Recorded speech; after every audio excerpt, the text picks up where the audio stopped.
Y'all. Shabbat shalom. Y'all know how we do it. We pray toward Jerusalem. Men ought to cover their heads, women are uncovered. Men ought to uncover their heads, women ought to cover their heads. Ain't nobody out here know. We all know what's going on. So let's get this prayer in. We'll get this opening prayer with the Most High's permission, in the name of his only beloved and begotten Son, our Lord and Savior, Yahweh Shah HaMashiach. Around these parts we call him Jesus the Christ.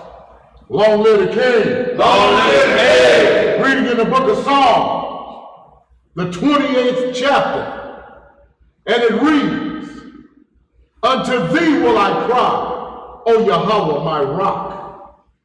Be not silent to me, lest if thou be silent to me, I become like them that go down into the pit.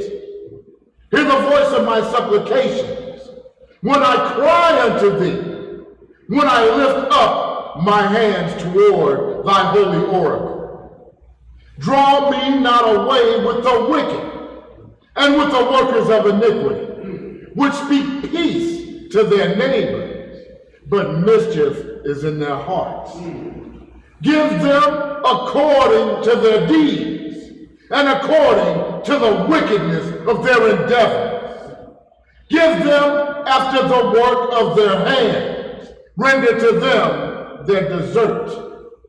Because they regard not the works of the Most High, nor the operations of his hands. He shall destroy them and not build them up. Blessed be the Most High, because he hath heard the voice of my supplication. Yahweh is my strength and my shield. My heart trusted in him, and I am helped. Therefore my heart greatly rejoiceth, and with my song will I praise him. Yahweh is their strength, and he is the saving strength of his anointing. Save thy people. Save thy people, and bless thine inheritance. Feed them also, and lift them up forever. Hallelujah! Save! Yes, sir. Yes, sir. Now, anything on your heart and mind, keep it brief. His brother gonna bring forth the lesson today, so we like to give him his ample time to get his lesson in. All right, all praise. So if you got any thing on your heart and mind, speak now, or we can get on into this lesson, which these ain't question askers out here right now. Right. Unless somebody online got something. But first and foremost, man, I just want to definitely.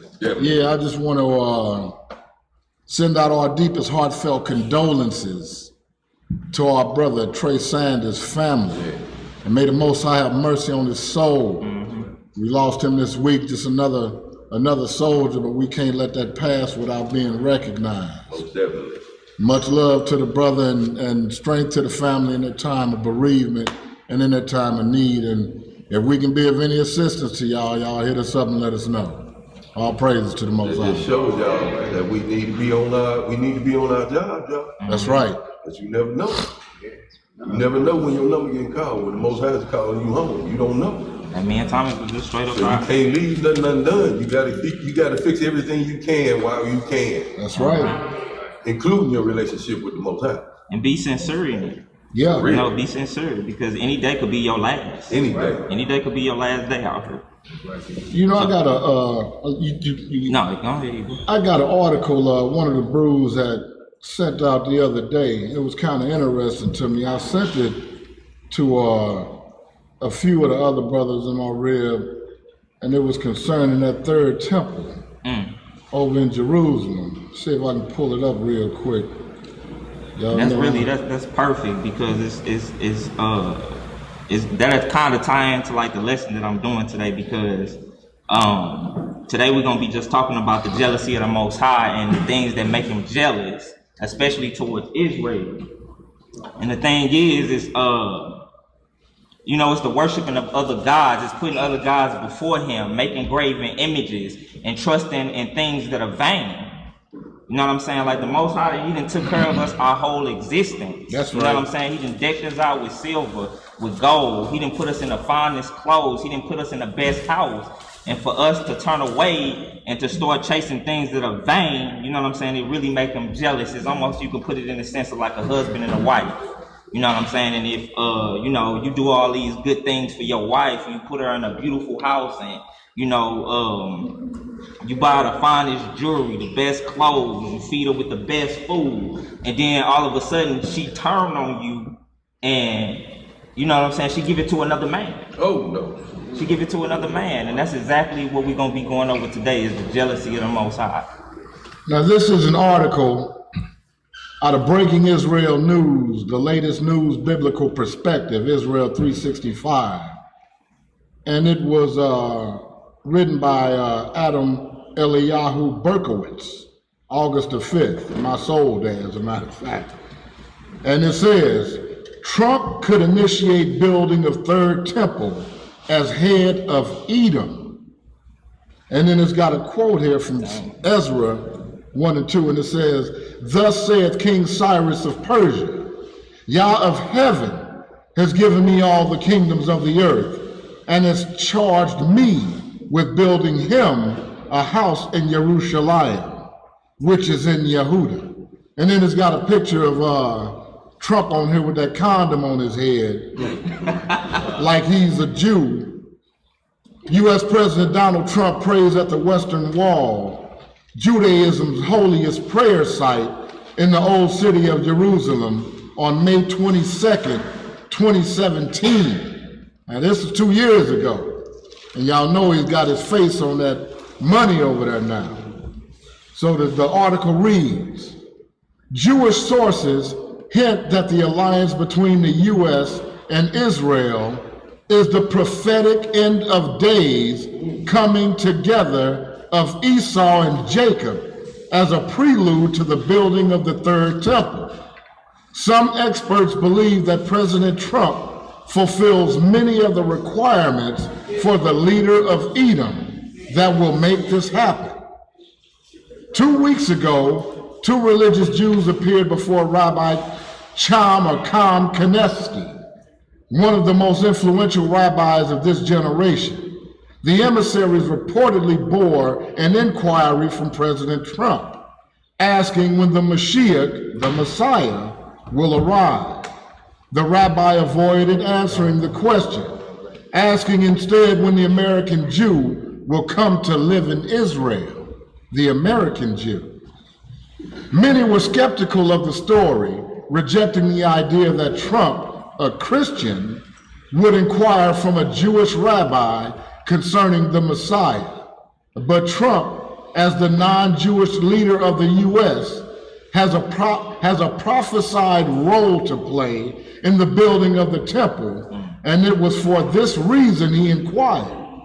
Trump wanted to know when he will be called upon to perform this role.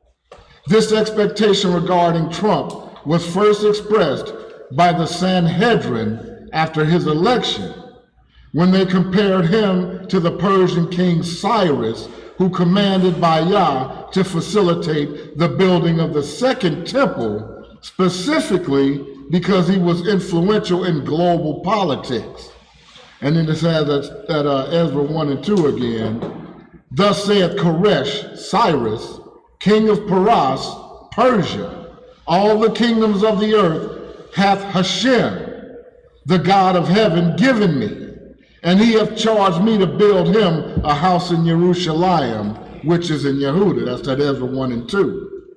The comparison was so apt that it was adopted by Israeli Prime Minister Netanyahu, who also compared the U.S. president to the Persian king. Building of the third temple would be initiated by the 70 nations. Rabbi Hillel Weiss, the spokesman for the Sanhedrin, noted that Trump's role in building the third temple was essential to so many of the issues that concern people around the world.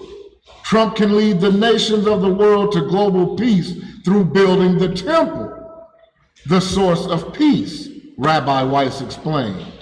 This will offset the disgraceful United Nations resolution that are the root cause of increasing world evil. The Sanhedrin is currently working to create an organization of 70 nations based in Jerusalem to replace the United Nations, which used to be known as the League of Nations when they first started that. Yep.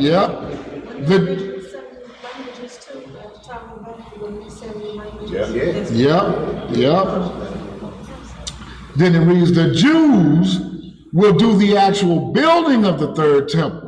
But in order for the third temple to be a house of prayer for all nations, the nations must have a part in its creation, Rabbi Weiss explained. The troubles that are facing the world today are issues that can only be addressed by a higher level of international discourse and cooperation. Come on, y'all. The effort to erase national identities and national borders is diametrically opposed to this, and it is the new world order that Trump is really fighting.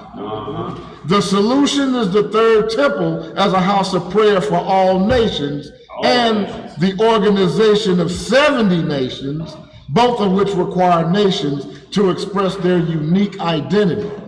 Rabbi Weiss emphasized that the concept of international cooperation is based in a universal covenant that Yah made with Noah, which established the 70 nations and requires the participation of all nations. Just like the covenant Yah made with the Jews, this covenant is eternal. Rabbi Weiss said, just as the covenant with Abraham had ramifications for the well-being of the Jews due to their adherence to the covenant with the nations also has real-world ramifications. Yah promised Noah that he would not bring another flood of water, but the Midrash teaches us that, as he did with Sodom and Gomorrah, the nations are held accountable for their part in the Noahide covenant. But it goes on and on. But just, y'all, the time is at hand, man. It's about 6 more paragraphs of this, but I ain't gonna beat it into you. But just understand the times that we living in and stay prayed up, man. Stay focused. Keep your eyes on the prize, y'all. And the prize is what his word is. That's right. The prize is what his word is, because from what he just read, just me listening, getting set up on, that how can all the nations come together and say anything and two walk together unless they be agreed? Right. So how can a Satan worshiper sit down with us? That's the difference. How can somebody who don't do what we do sit down with us? Right. How do we sit down at the same table with a Satan worshiper? for all the nations to come in. How do we do that? We don't. There you go. We don't. We stand on what we stand on. We believe what we believe. And what he say is his people. And those that believe in him, that do the will of his Father. That's who we talking about. Anybody else? Anybody else? Anybody else? Dot. And that's for real though, because the Most High, he delivers. That's true. In a time of trouble, he gonna deliver you. You know what I'm saying? So when the world break out in trouble, and you know what I'm saying, everybody running to and fro, we ain't got to worry about none of that. None. We ain't got to worry about none of that, because when his wrath hit, Yes, sir. I I put my trust in the Most High. He is my shield. You feel me? exactly. And that's the only thing you can really put your trust in, and not be ashamed or confounded. Right. That's the only thing. That's the only one you can really put your trust in. Is the God of Abraham, Isaac, and Jacob. So, I mean, we ain't gonna belabor the point, but we're gonna start this off with Exodus, the 19th chapter. Yeah, this is second witness real fast. Psalms 34 What it say? and verse 19. Many are the afflictions of the righteous, Yeah, but the Lord deliver him out of them all. that's right. That's on the sheet I did. Oh, yeah. That's on the same thing. Great. There's a couple more of them on there. It's on the sheet. I started to pull them out. We don't know what to say. Yeah, we're gonna start it off in Exodus, the 19th chapter. We're gonna read the whole thing, y'all. Another witness to what he read is Psalms 50. 15 and 15, if I'm mistaken.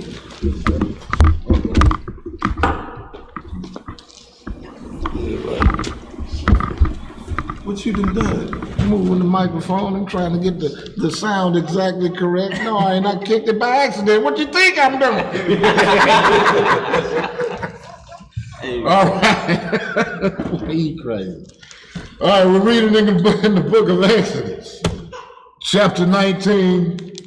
Start our reading at verse 1. Yes, sir. Let's get some understanding, family.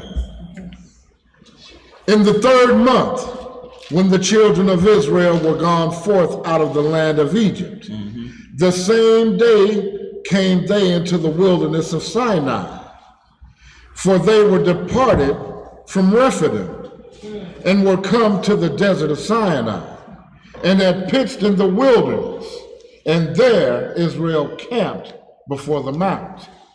And Moses went up unto Yah, and the Most High called unto him out of the mountain, saying, Thus shalt thou say to the house of Jacob, and tell the children of Israel, Ye have seen what I did unto the Egyptians, and how I bare you on eagle's wings, and brought you unto myself. And this gonna be a thing that you see throughout the scriptures we gonna go through. The Most High gonna always bring us back to this point in time when he told us, you have seen what I did to the Egyptians, how I dropped the 10 plagues on them, and nothing touched you, nothing at all. You know what I'm saying? Throughout all the things that I was doing, you know what I'm saying? What'd you say, Zed? Oh, okay. Throughout all the things that I was doing, nothing came upon you. And not only that, but he said he carried us. You know what I'm saying? Like you would carry a child. He carried us through these things and through the wilderness. You know what I'm saying? When we wanted for nothing. And you can see why, you know what I'm saying, when we turn from him and we start worshiping graven images and idols, he would become so jealous. You know what I'm saying? You keep reading, Hebrew. Verse 5. Now therefore, if ye will obey my voice indeed, obey my voice indeed, and keep my covenant, then ye shall be a peculiar treasure unto me above all people. And see, that's the thing. He said, if you obey my voice and keep my covenant, which is a marriage covenant.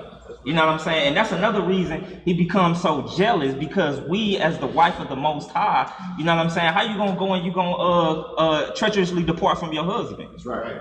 You know what I'm saying? You can't do that. So that's another reason why his jealousy comes down on us. Come on, Hebrew.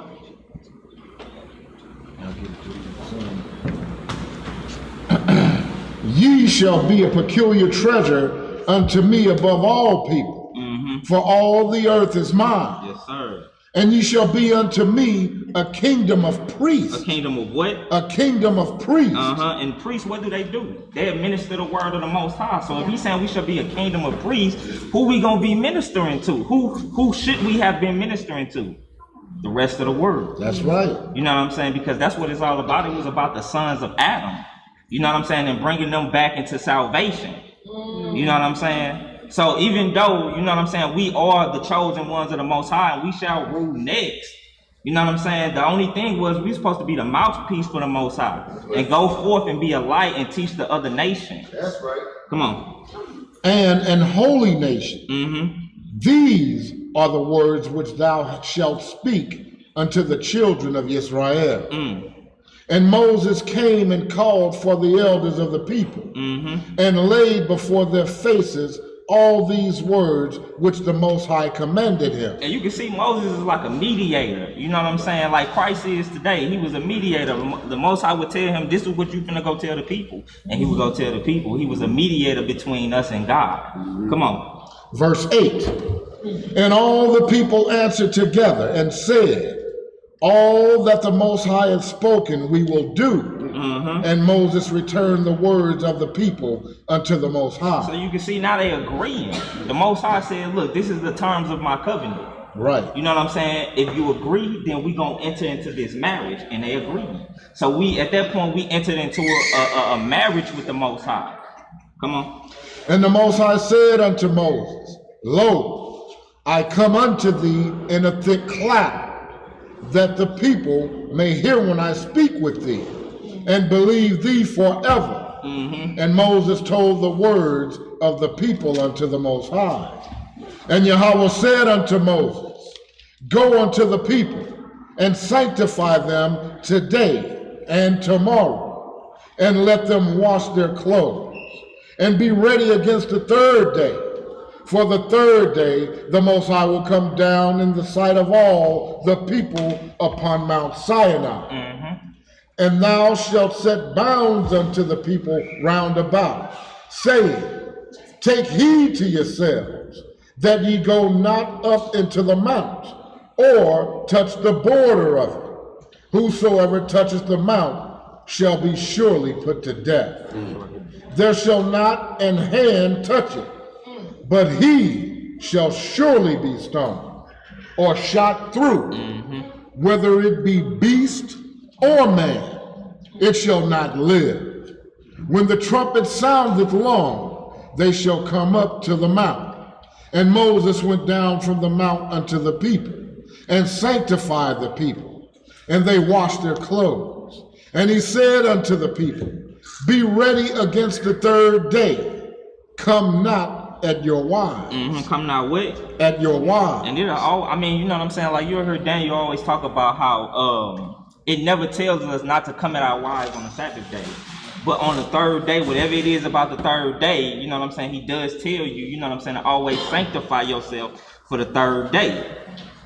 Come on, I just wanted to make that point, bro. Verse 16. Real quick, too, what he's saying also is that there's only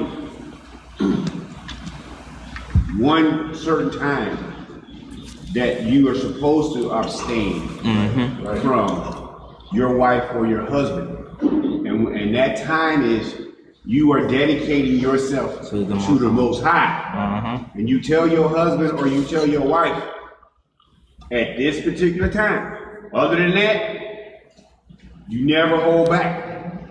You never hold back. The only time is times for the Most High that you say, I'm sanctifying myself. Okay, I'm in supplication. I'm in prayer. I'm in fasting. I'm in this dedicated, specific time that I choose that I'm going to give to the Most High. And that's the only time that you separate yourself from your husband or from your wife. Yes, sir.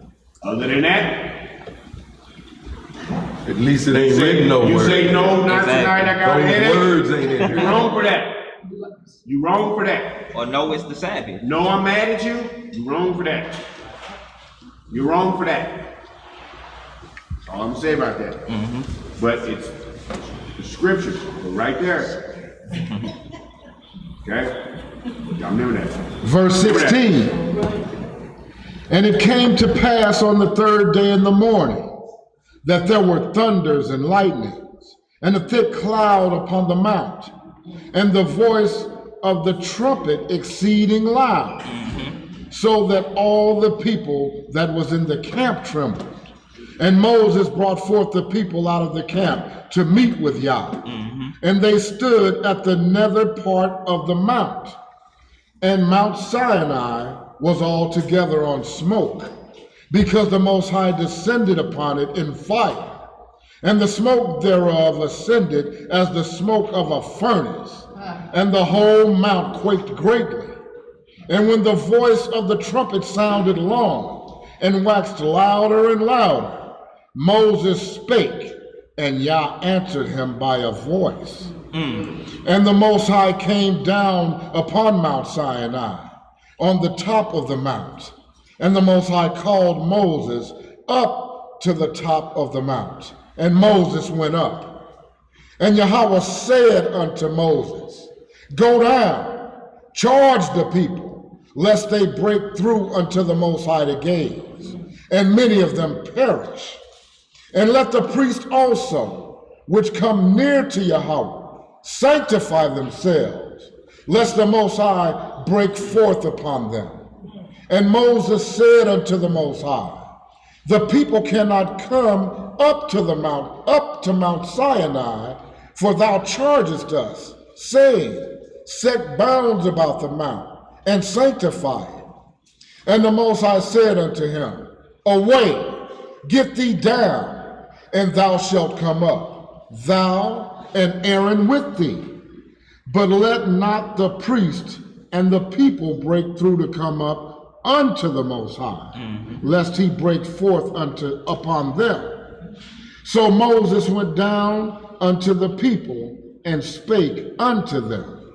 All right, so we're going to lead her, and we're going to go to chapter 20, Exodus chapter 20, verses 1 through 7. And now we're finna get pretty much into the particulars of the covenant that God made with our ancestors. You know, we finna get into like the details now. Come on. Verse 20. Verse 20. Yeah, I'm tripping. Chapter 20 and verse 1. Tell Daniel you made a mistake. Let's get some understanding, family. And Yah spake all these words, saying, I am the Lord thy Elohim, which have brought thee out of the land of Egypt, out of the house of bondage. That's right. Thou shalt have no other gods before me. And notice he said no other gods before me or in my presence. Right. When you think about it, the Lord is omnipotent. It ain't nowhere that he's not. You know what I'm saying? Right, I am. You know what I'm saying? So he said, have no other God before me. That's the first thing that he said, have no other gods before me. Come on. What if we in captivity? Right. But Don't matter. See, It don't right, matter. it don't matter. In captivity. And what he's saying there too, just no other gods Look at before Daniel. me is not what the guys that we think about when we thinking about what they're talking about in scripture, or this little idol, little statue that you set down in front of you, that you bow down and worship to. See, we gotta understand that what we're talking about now, where we knew people had idols, they made their own idols. Okay, the creature has created something to bow down and worship and say, "This is my God." No. So what we must understand too is that not just thinking of this. A God is anything that you put before him. Yes. That's Anything right. that you trust in. Trust in it. Like some people trust in their money. Like we gonna get I down got a into little money, I can get out of that. Exactly. Anything. It could be some 30s and 40s. If you put them before him, that's your God. It could be a TV show that you can't miss. Like Where it comes to either I got to watch this show or it comes time to get my prayer in, and you say I'll pray when this TV show go off. Right. That's your God. You better hope you That's live your when God. that TV show Understand go that. on. That's your God. a TV show.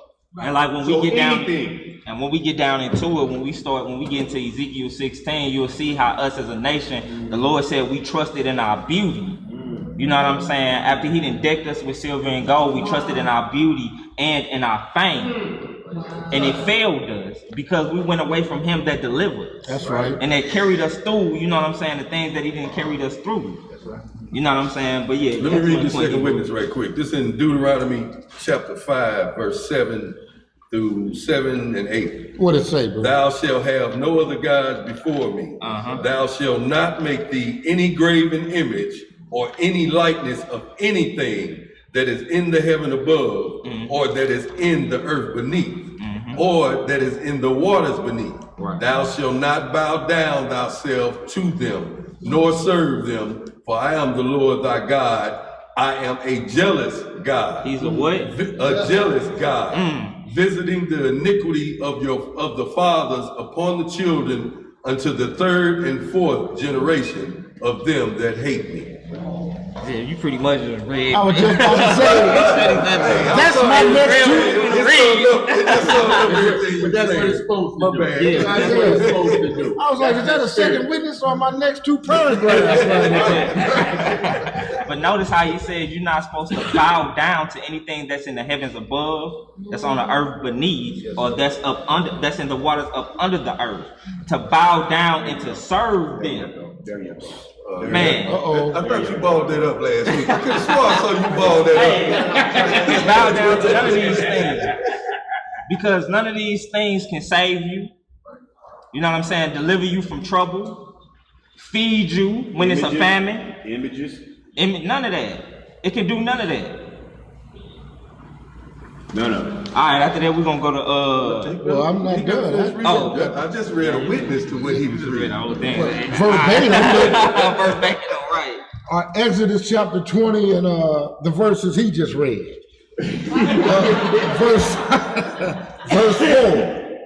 Thou shalt not make unto thee any graven image or any likeness of anything that is in heaven above, Right. or that is in the earth beneath, or that is in the water under the earth.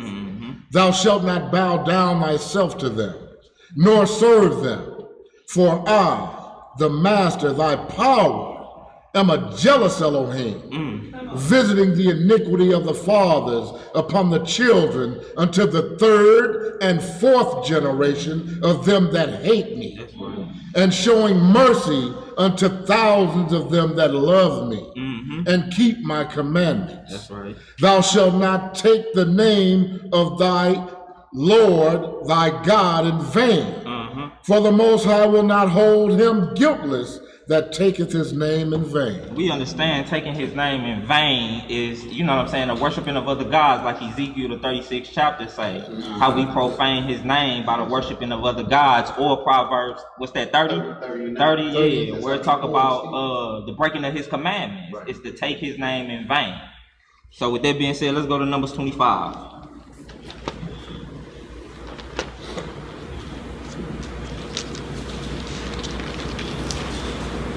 We I guess we can read the whole chapter of this too. It's only 18 verses. Who's it on me? Yeah. Yes, sir. On me, baby.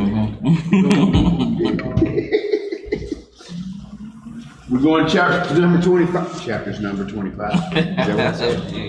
We're going to Numbers 25.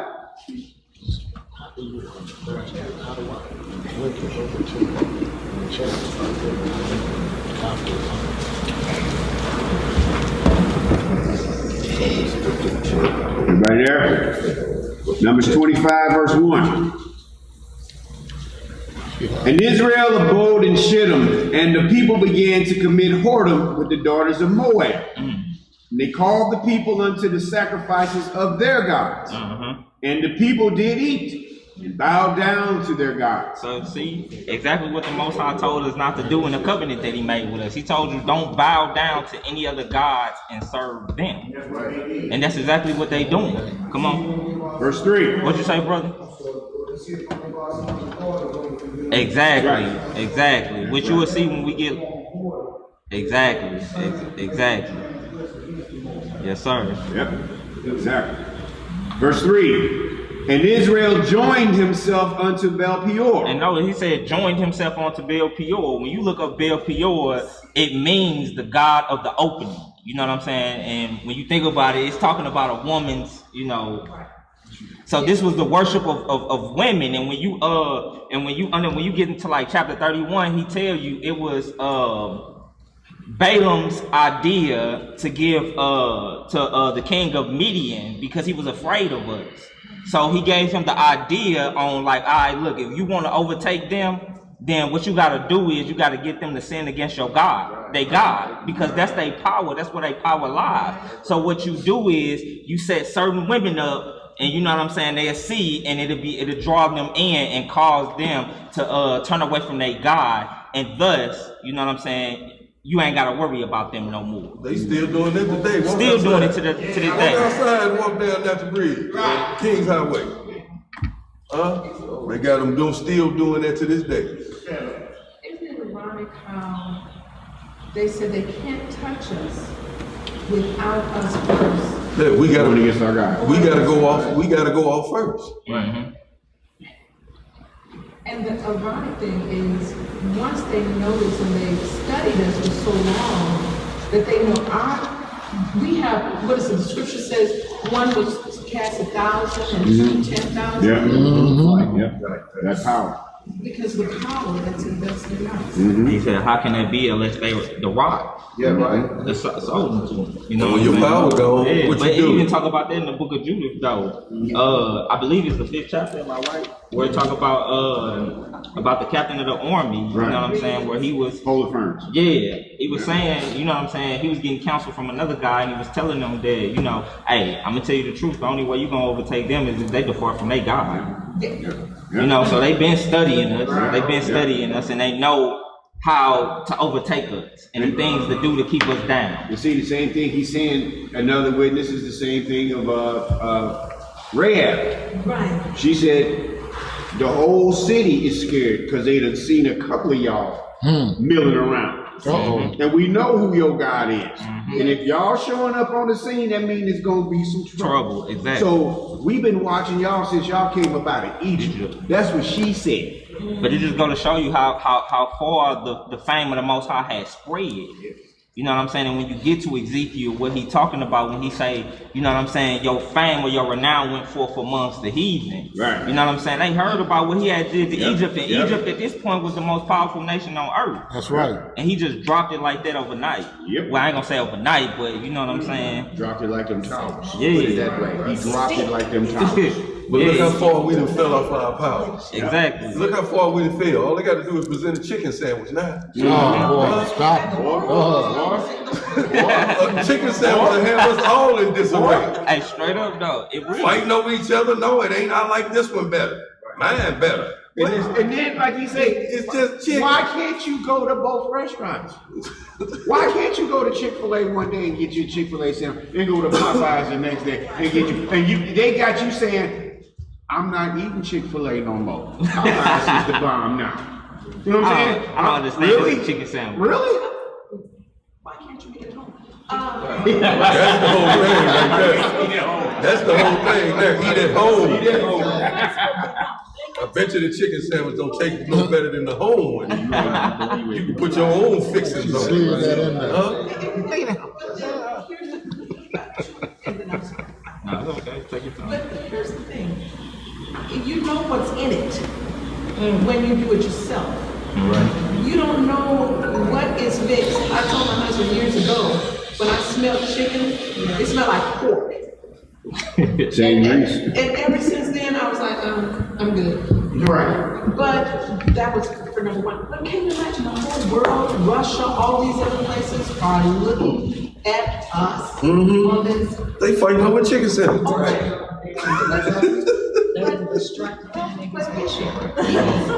isn't that ironic that they've been noticing us all these many years and they watch us? They know their future is based off of us.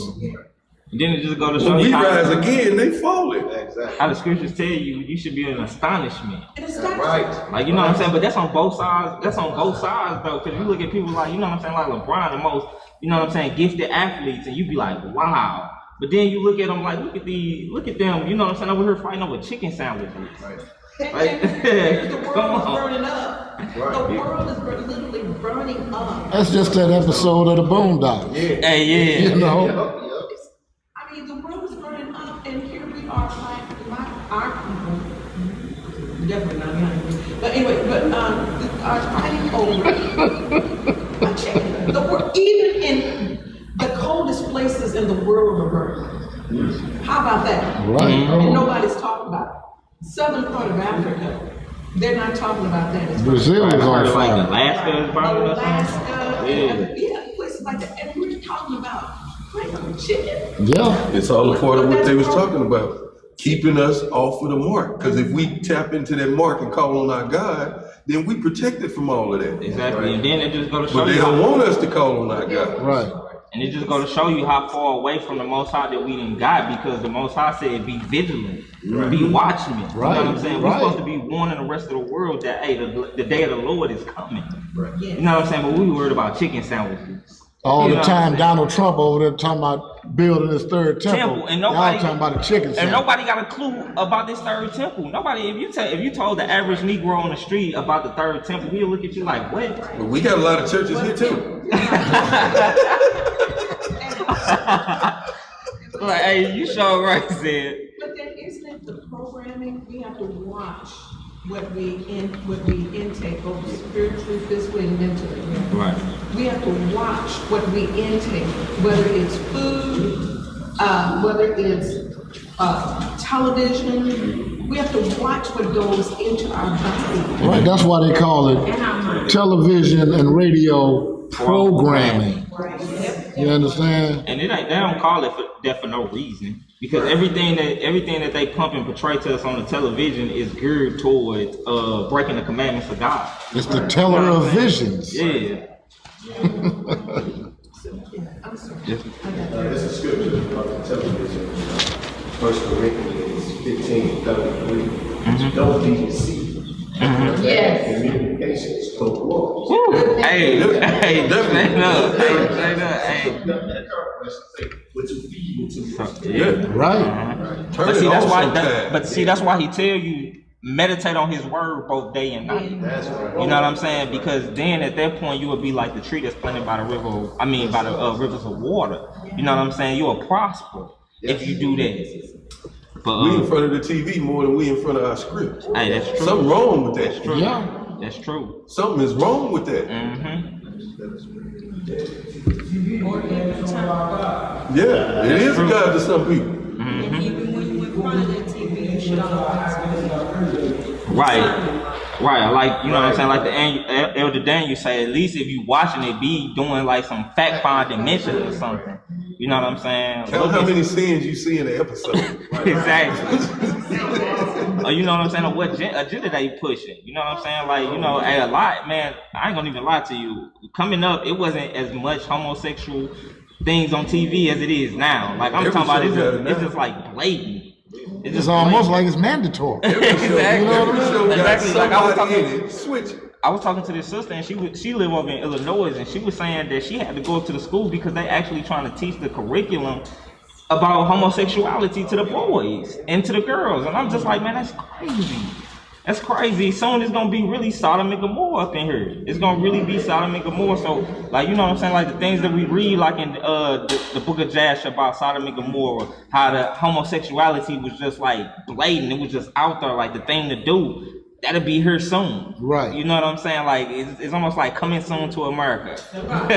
You know what I'm saying? And then they force you to accept it. Exactly. You know, and if you speak out against it, you'll be arrested for hate crimes and all. And they know what they're doing. That's why they're targeting the children, because by the time they get grown, there'll be just that many more people accepting it. And But- now we really looking crazy. And then, even to piggyback off, to land back off of what Zed was saying. No pig up in there. Right, to land back off of what Zed was saying. See, they getting the kids young, but that ain't no surprise because that's the same thing the Most High said. He told you to talk about it, talk about my laws and my statutes to your children. You know what I'm saying? When you wake up, when you walking, when you just chilling in the house, talk about my laws to your children. You know what I'm saying? Train up a child in the way in which he he shall go. And when he get older, he won't depart. And it didn't say teach, it said train.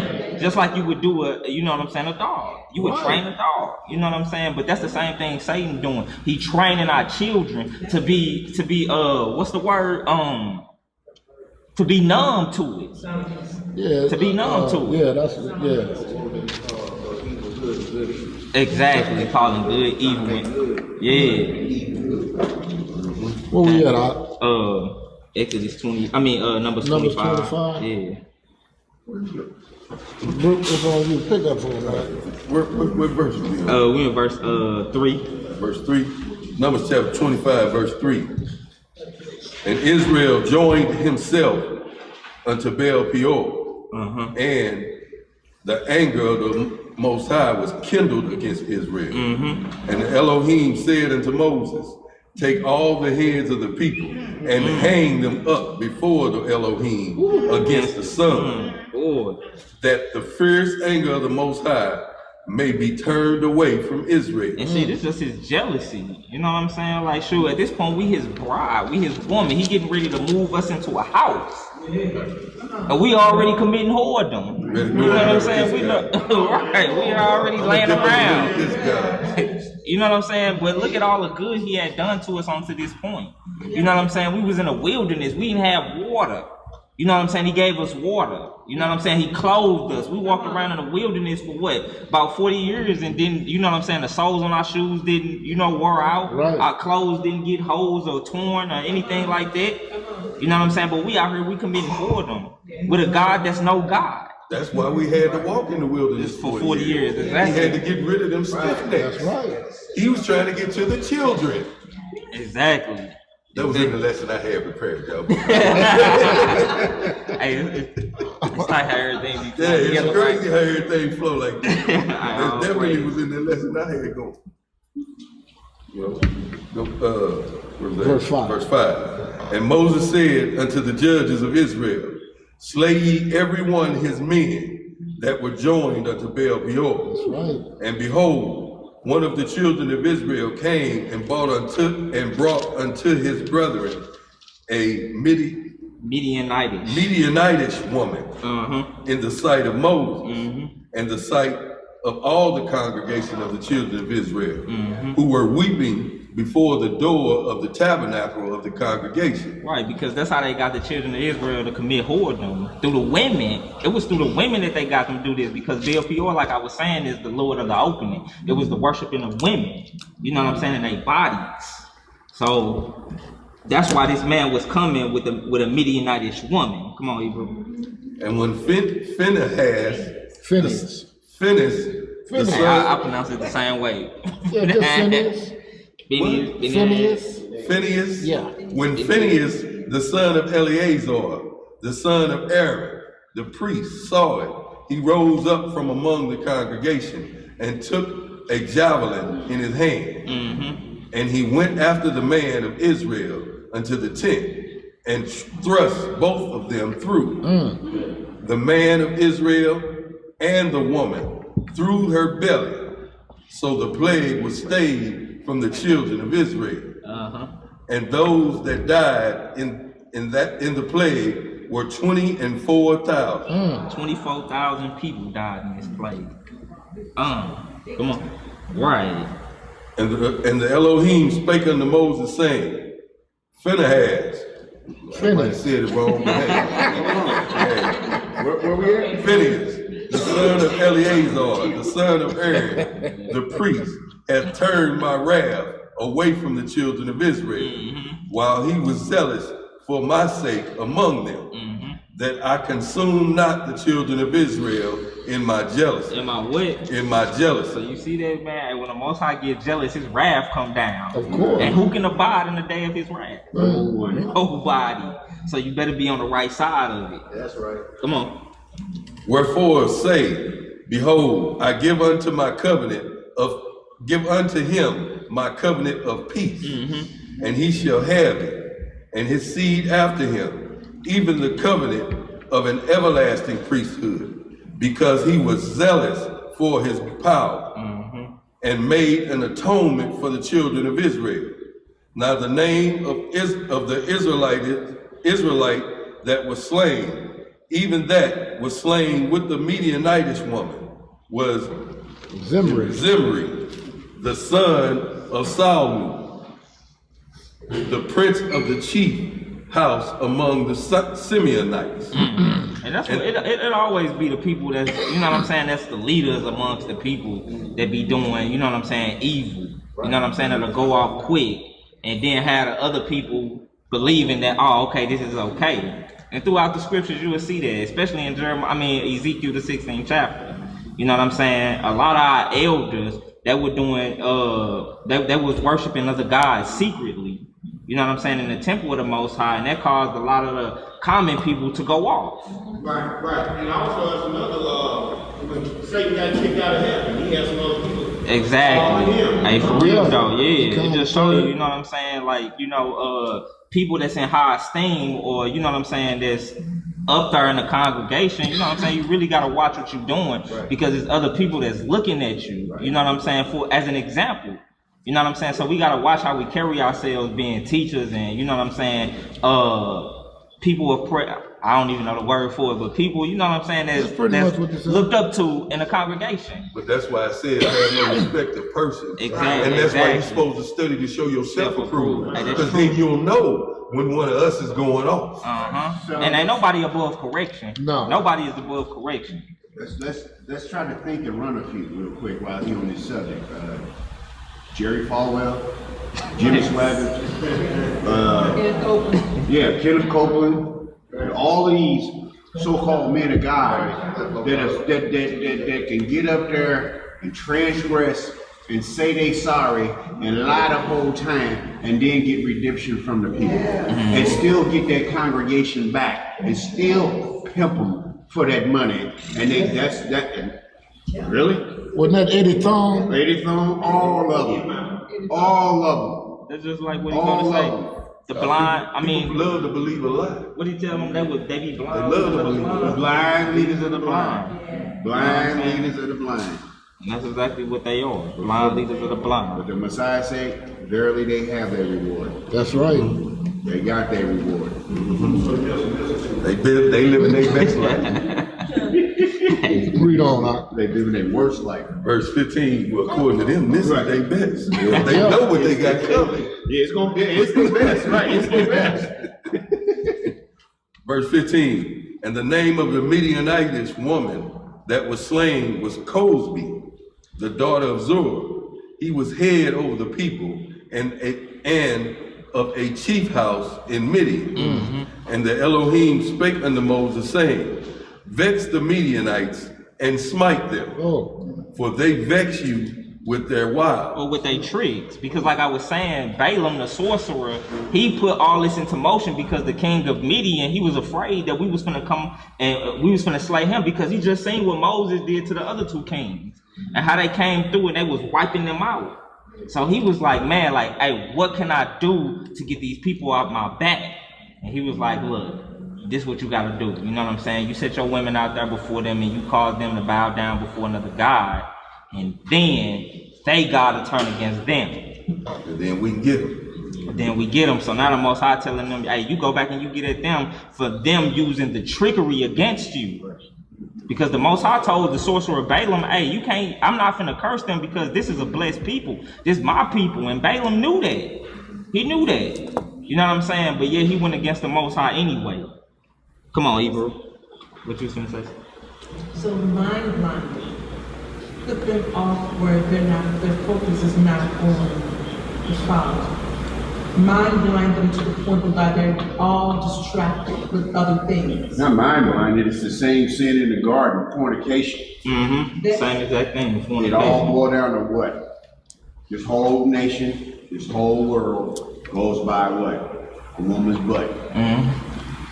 That's it. And that's the truth. That's it. Because if you want to sell something, it all revolves around that. Right, because if you want to sell something, that's all you gotta do is throw a woman, a butt naked woman on there. That's it. That's it. Exactly. Whoever just said that, brings nations to its knees. It's where it started at, and it's where it's at, it's where it's gonna end at. All the videos, all the everything, Sex sells? No, that's what this country, this world is about. Sex. True. Whether you use it the right way or the wrong way, the bottom line of it is, it all boils down to it. We just read where he said, offer them this, they'll take it. They'll take it. Because there's an exchange of spirits involved in this thing. So if you get the Israelites to take on the spirits of Take on the wicked spirit, the good spirit leads. Because remember, that's why he told us when coming into this land, don't make a covenant with them. Don't give them your daughters, and you know what I'm saying. Don't take their daughters because they'll cause you to go, you know what I'm saying, and serve their gods. And this is exactly what happened. Even with King Solomon, it was the same thing. King Solomon, you know what I'm saying. In the end, even though he had all the wisdom, you know what I'm saying, he. What you got, bro? Covenant was based on sex, correct? Now, right? You talking about our covenant or this covenant? About the devil's covenant, not ours with God. No. Us and God, when you study us, don't give your sons and daughters over to them, don't take your sons and daughters over to you, because you call them to go on after other God. That was the agreement that he made with us to keep. Right. Else these curses. Stick with our own, yeah. Right. So it was based on sex. It's still not based on sex. His covenant, no, it's about obedience. His covenant is about obedience, about doing what I tell y'all to do. It's just okay. Right. When they offer you that's what they offer you. They offer you sex. Breaking about covenant would be us doing it. Yeah, just taking on their daughters. Because it even showed you with Solomon. That's why I gave that example. Because Solomon, in the end, he ended up giving in to his women, and he ended up building all these different temples and places of worship for these other gods. You know what I'm saying? And it was based off of lust. It was based off of lust. Some of these women that Solomon got, he was just lusting after them. You know what I'm saying? In the end, you know what I'm saying? And his lust drove him so far that he did the exact opposite of what you think a wise man would do. Right. You know what I'm saying? He went away from his wisdom. You know what I'm saying? And he started serving other gods. So, I mean, yeah, I see what you're saying, but our covenant, no, it was not based off of sex. It was based off of obedience. You know what I'm saying? Yeah, based off of obedience. But I mean, even with that being said, you can take that all the way back to the garden now. Yeah. Where Adam said, it was that woman that you gave me. You know? So, yeah. Yeah, that's obedience too. And sex. Yeah. Based on obedience. But all the way back. That's what Satan offered her. In that sense, he lured her away. He beguiled and her. By him beguiling her, he didn't beguile her in like simply, that's your husband, and he a farmer. I'm a CEO. I can give you this. And she said, okay, I can either be broke all my life and live off the land, or I can live in a palace in the sky if I go live with him. See, he didn't get her away from her saying, I got more money than Adam. I can let you live better than Adam. I can get you out this dirt. Right. And put you in a mansion. No, that's not what he said. So it's all of what he did, and it's all based on fornication. It's all sexual. So the fact of it is, with what he said with her that got her, that's what they offer you. They offer you draws. They offer you our women. They offer you these things. It's all based on that. And we, and as being men, period. So that's why people with money and means get into what? Greater sexual sin, crimes, and trials. Because if you can have all you want, you're going to do it the way you want. I.e. this pedophile and that R. Kelly. Yeah, all of that, man. Yeah, like he got the money to do it. They can't control himself. He ain't got the money no more. No. He doesn't. Hey, then like you said, you drawn away by your own lust. Your own lust. You know what I'm saying? You drawn your own lust. What you got, brother? I looked out heard this dude named Solomon. He was a Muslim, the one that stole that took the dog on the rock. He made a quote, I wrote it down. And he said, if you want to destroy any nation without war, make adultery and lewdness common. There it is. There it is. See, even the heathen know that. Yeah. Even the heathen know that. And see, and there's a second witness that we're gonna keep rolling. But when Paul was traveling, and he said to the people, he said, it is commonly reported amongst you. It's commonly known that y'all take y'all father's wives. So who was he talking to? Us. Y'all roll. He said the Gentiles don't even do it like that. Right. Don't even do it like that. Okay, so if we coming to talk to the brothers, he's saying they don't even do it like, look at y'all doing, and this is known of y'all. Common practice. Common practice. Okay, so that's what it was. It's still, see, it's always, we have a tendency to make sex that go around sin. No matter what it is, we go around the law for that one. Mm-hmm. The Lord don't see us when we go around that. No. See, we always think we can go and hide that one. Partial disobedience is disobedience. That's right. You see it all. Go. Read on. The whole juice is a whole lot, my brother.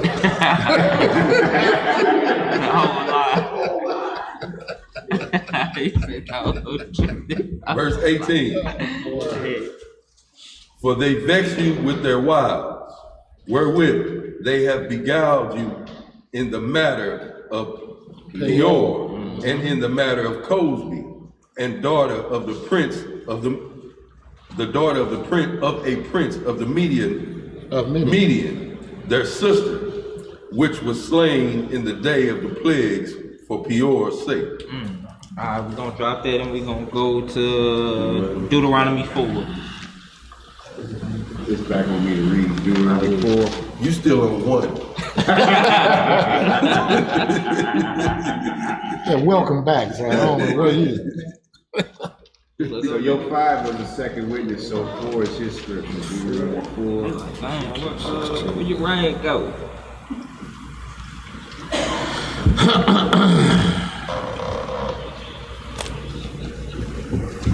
Four and what, 1? Yes, sir. 1 through 40. Got some water? All right, Deuteronomy chapter 4, verse 1.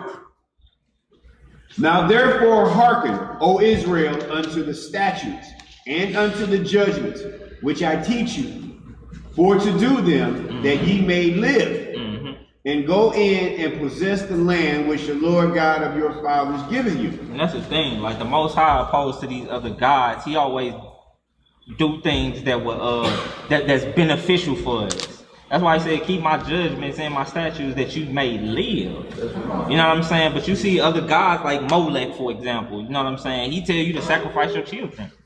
Like for what? You know what I'm saying? Like how is that beneficial? How is that profitable for you? How is that life? You know what I'm saying? The Most High is all about giving life. These other entities or other gods are all about taking it from you. There you go. You know what I'm saying? Come on, you bro. Verse 2. Ye shall not add unto the word which I command you, neither shall ye diminish aught from it. So let it say what it say. You know what I'm saying? Don't add. There's no need for you to add to it or to take away from it. It don't because need you. Right, because you'll only be hurting yourself in the end. Come on. That ye may keep the commandments of the Lord your God, which I command you. Your eyes have seen what the Lord did because of Baal Peor. For all the men that followed Baal Peor, the Lord thy God hath destroyed them from among you. But ye that did cleave unto the Lord your God are alive, every one of you this day. And that's the thing about marriage. You cleave to your partner. You know what I'm saying? That's why he said all those that cleave to the Lord, you know what I'm saying, are alive this day. Ain't that what he told Adam and Eve? I mean Adam, you know what I'm saying? A man shall leave his mother and his father and shall what? Cleave to his wife. That's what we do. We supposed to cleave to the Most High. You know what I'm saying? And we ain't got to worry about nothing. We ain't got to worry about nothing at all. Come on, you bro. Verse 5. Behold, I have taught you statutes and judgments, even as the Lord my God commanded me, that ye should do so in the land whither ye go to possess it. Keep therefore and do them, for this is your wisdom and your understanding in the sight of the nations. In the sight of who? In the sight of the nations. Why? Because the nation is supposed to be looking at us. Right. We the light of the world. That's right. You know what I'm saying? But if you take the light and you hide it up under the basket, what's the benefit thereof? Right. We supposed to be taking this law, and we supposed to be taking his law, statutes, and commandments, and we supposed to be being the light to the world. You You know what I'm saying? So they can potentially be saved. Not just other Hebrews. Exactly, not just for the Hebrews. Right. You know what I'm saying? It's supposed to be for the other nations to see. And let's see what they're going to say. Which shall hear all these statutes and say, surely this great nation is a wise and understanding people. Right, they supposed to be looking at us and they supposed to be like, dang. That's them folks. What do they see? Hey, you know what I'm saying? This people wise and they understanding. You know what I'm saying? Come on. For what nation is there so great who hath God so nigh unto them, as the Lord our God is in all things that we call upon him for? And some things that we call upon. All things. See, all things that we call upon for. That's what it is. You know what I'm saying? Ask and you shall receive. You know what I'm saying? So, I mean, yeah, ask and you shall receive. Come on. And what nation is there so great that have statutes and judgments so righteous as all this law, which I set before you this day? And that's a question. You know what I'm saying? Because last week we just went over the doctrine of the devils. You know what I'm saying? But he said, what nation is there that has a law and statutes that are so righteous? These are things that are going to help you to live longer. You know what I'm saying? When you look at the dietary law, you know what I'm saying? And how to love your brother. You know what I'm saying? It teaches us how to eat. It teaches us how to coexist with one another. These are beneficial laws. Come on. Verse 9. Only take heed to thyself and keep thy soul diligently, lest thou forget the things which thine eyes have seen. Like what happened in Baal Peor. Like, remember, you got to keep your soul diligently, especially nowadays. Keep it diligently unless you forget, because we know how we are. You know what I'm saying? We'll forget something like that. Come on. And then, like, where it says about, like, lest thou forget, when we just went over showing Dathan and Korah in the desert, when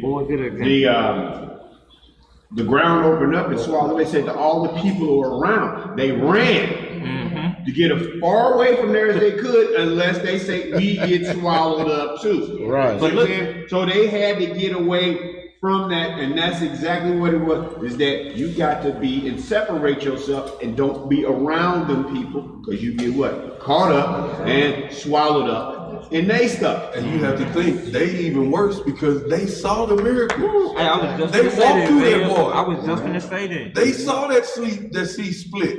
But now And you then can once they got through, 12 swallowed them up. And then as soon as they get back up on land, they act like God ain't did nothing for them. What have you done for me lately? Right. I'm tired of this manna bread. I started telling you, like, you know what I'm saying? Like, hey, have you brought us out into this wilderness that we should die? Yeah. We should have just stayed in Egypt. I'm telling you, these scriptures. Like, really? Is going with man. Boy. Good point, man. Good point. That's why Good that point. But that's scripture why it's says, important that he said, "Be ye keep your soul diligently. Right.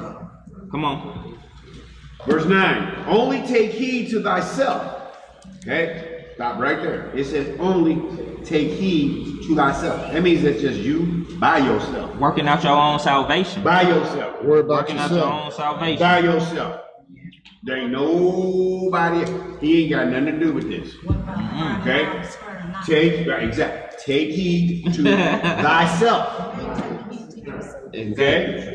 So You ain't got to be in your it. eye, you can't cry loud and spare not. Exactly. If you got something stuck in your own eye. Right. Like you say, how you gonna take the beam out your brother's eye and you got one just as big in your own? You know what I'm saying? Take heed to yourself first. And then I'll be able to help the next man. If he got himself right, then he can help me. If I'm wrong, he can help me because he's right. Because he can say, I can see the wrong in you, brother. Exactly. And I should be able to accept that, because it shouldn't be me saying, how you gonna tell me I'm wrong and I know this about you? No, it's supposed to be like he's saying, if he keeping himself as an example to me, then I'm supposed to look to him as that example. I'm supposed to be able to look, brother, I need your help. Exactly. Okay? It wouldn't be no, what's that hanging out your eye? Right.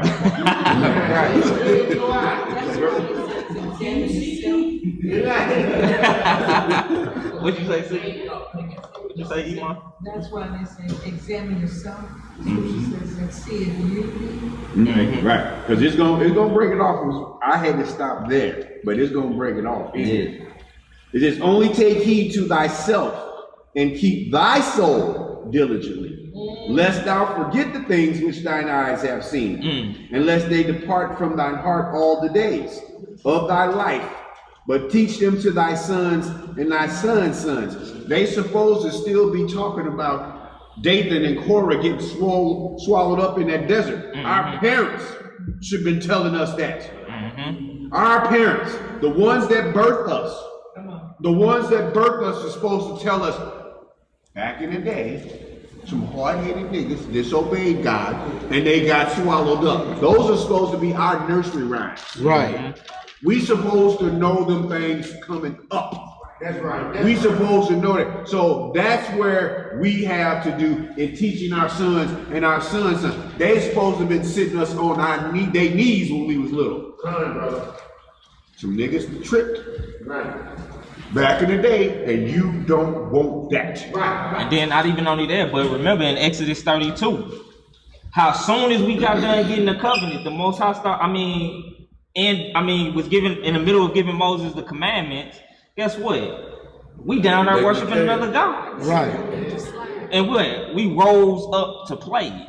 You know what I'm saying? These are the things that we supposed to be taught, because he said if not, then you'll forget them.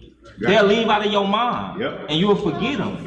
You know what I'm saying? And guess what? If you forget them, you bound to repeat them. Yes, it sure is. You bound to repeat them. And then remember in Hosea chapter 4, verse 6, the Lord says, since you forgot my law, what? I'm gonna forget your children. That's right. And now we wondering why all these children are just dropping dead. You know what I'm saying? We wondering why they just dropping dead, because there's no fear of the Most High in the streets no more. None. Man, you be seeing these kids talk so crazy to the elders nowadays. Like, man, like I'm gonna tell y'all like this. Like, look, we at the I was at work, and my wife, she was at home. She was finna get ready to take out the dogs, and these little kids riding on these little, you know, them little mopeds and stuff. And she was like, I'm finna get ready to take the dogs out, y'all. So you know what I'm saying? Y'all do y'all mind just going over there so they won't chase y'all? And he said, and you better clean up that dog stuff. You know what I'm saying? That dog doodle too. And I'm thinking to myself, like, man, these, like, bro, like, when I was coming up, I would have never disrespected a grown up like that. You couldn't. Never. You was taught not to. You know what I'm saying? Never. And I'm just like, and we ran up on a little boy, and she seen him. She pointed him out to me, and I was like, oh yeah, he's a bad one. But see, I told her, if I was there, I'm finna get to you, sis. If I was there, I would have snatched him up, and I probably would have whooped him, and then told him to go get your mama. And I explained to her why I did this, because I love you. You know what I'm saying? Because if I don't do it, the police will.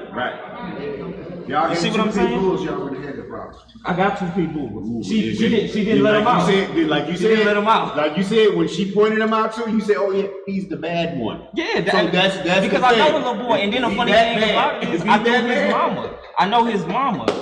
You know what I'm saying? So I told her, man, you should have snatched him up and you should have took off your belt. And you should have whooped him and told him to go get your mama. You know what I'm saying? And then explain to her, I would have rather did this than the police to do it. Because the police ain't gonna have no sympathy for him. But see, now that's just like my brother told me the story. His children's aunt, so their cousin, the mama sent the boy to the store. The boy come home, and the mama say, "This isn't all my change. Where the rest of my money?"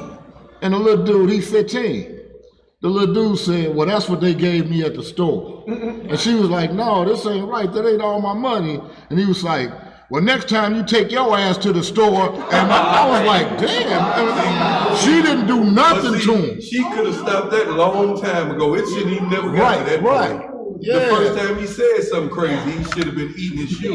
Yeah, next time I'm gonna let you take your ass to the store and get your own stuff. But then that's another thing though, because these parents are raising these children like they friends. Yeah, friends. Like, man, when I was coming up, my mama specifically told me, I am not your friend. You play with them, you don't play with me. You know what I'm saying? But the way these parents nowadays raising their children is ridiculous. You're not raising your children. Exactly. Not training them up. Not training them up. What you got to, by? Isaiah chapter 9 and verse 12. What it say? As for my people, children are their oppressors, What? and women rule over them.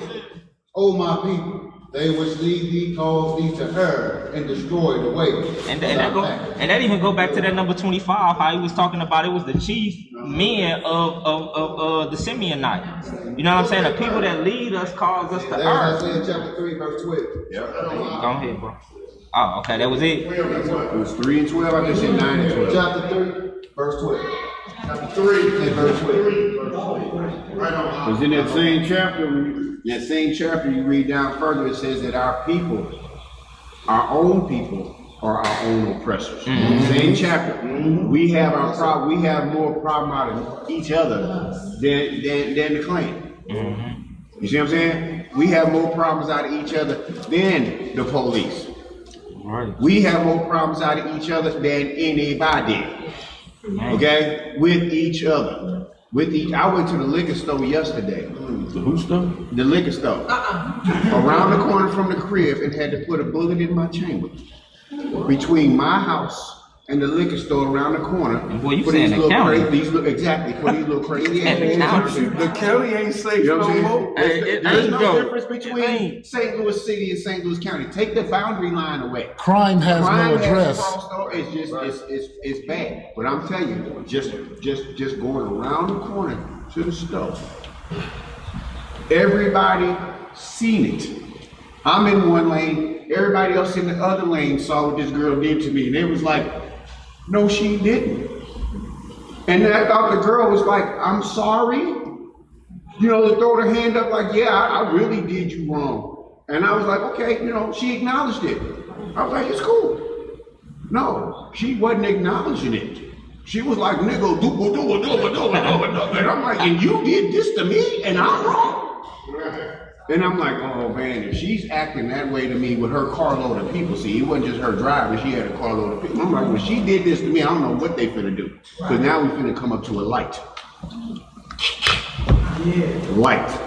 And you know what? Hey, our people are like that. Our people will spaz out on you for no reason. But you know what? One thing that I found that helps that, like Proverbs the 15th chapter, when he tell you a soft answer to turn away wrath. Yeah. Like sometimes, like, you know what I'm saying, people will catch an attitude and you throw them something that they can't feed off of, and they just looking at you silly because now they don't know how to act. Right, they don't know you know what what to I'm do saying? They then. don't know what to do because you know what I'm saying. Like we act off of anger a whole lot. Like They wanted you to give them that energy back. yeah, give it You back. ain't give it back to them. You know, Anger and vanity. that's true. That's true. What we We in verse 10. Did you? Oh, you finna say? Oh no, sis had an answer. I mean a question. I didn't know that you knew this before. Saying you were I said, watch out for them little you wind up and pull that gun out on your shot. I got 6, 7 years ago. Yeah, I remember I was watching this TV show. It was called. Y'all remember that TV show called The Wire? Yeah. And that what was the dude name? The homosexual. That you know what I'm saying? He was a bad boy, and he ended up dying because a kid came in there and just shot him. And I was like, whoa, that was the last thing that I would expect. And you right though, you right. It be them little kids, it be them little kids. But he knew me when he seen me, and I was like, what's up? He immediately, you know what I'm saying? He immediately straightened up. And I'm like, hey, you out here being bad? And he's like, nah, man, I'm out here good. I'm like, where y'all stand at? Y'all still stand up at the top of the street? And he's like, nope. No, we stand over here now.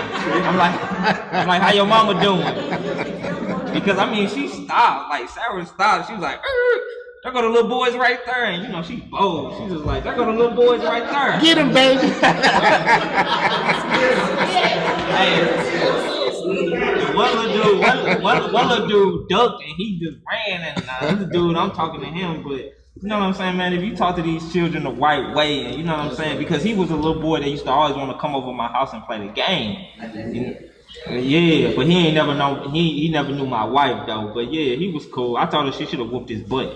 You know what I'm saying? I don't care if you knew who he was or not. Should have whooped his butt and then explained it. Yeah, then explain to his mama. Tell her go get your mama. This is where I stay at. Yeah. Like sure, you know what I'm saying? Like, hey, if it come down to it, then you know we handle the situation. But hey, I'd rather it be me than the police. Right. You know what I'm saying? I'd rather it be me than the police because hey, the police ain't gonna have no type of mercy on me. You know what I'm saying? But come on, We have verse 10. Especially the day that thou stoodest before the Lord. Especially the day that thou stoodest before the Lord thy God in Horeb, when the Lord said unto me, gather me the people together, and I will make them hear my words, that they may learn to fear me all the days that they shall live upon the earth, and that they may teach their children. So this is a time that we supposed to really remember, because that's the day that we enter into the covenant with the Most High. You know what I'm saying? So we supposed to be teaching them babies. This day, we entered into the covenant with the Most High. Come on. And ye came and stood under the mountain, and the mountain burned with fire unto the midst of heaven, with darkness, clouds, and thick darkness. And the Lord, boy, that thick darkness. Y'all see that darkness and thick darkness? Anytime you see about anything, anytime you talk about the Most High and Him descending or coming down, you always gonna talk about thick darkness. Like when they talk about in Joel, is that chapter 2 or 3? They talk about the day of the Lord is darkness, Right, thick not light. darkness, And not light. Come Yep. on. And so you can see the difference here, just as an example, where they said darkness, then they said thick darkness.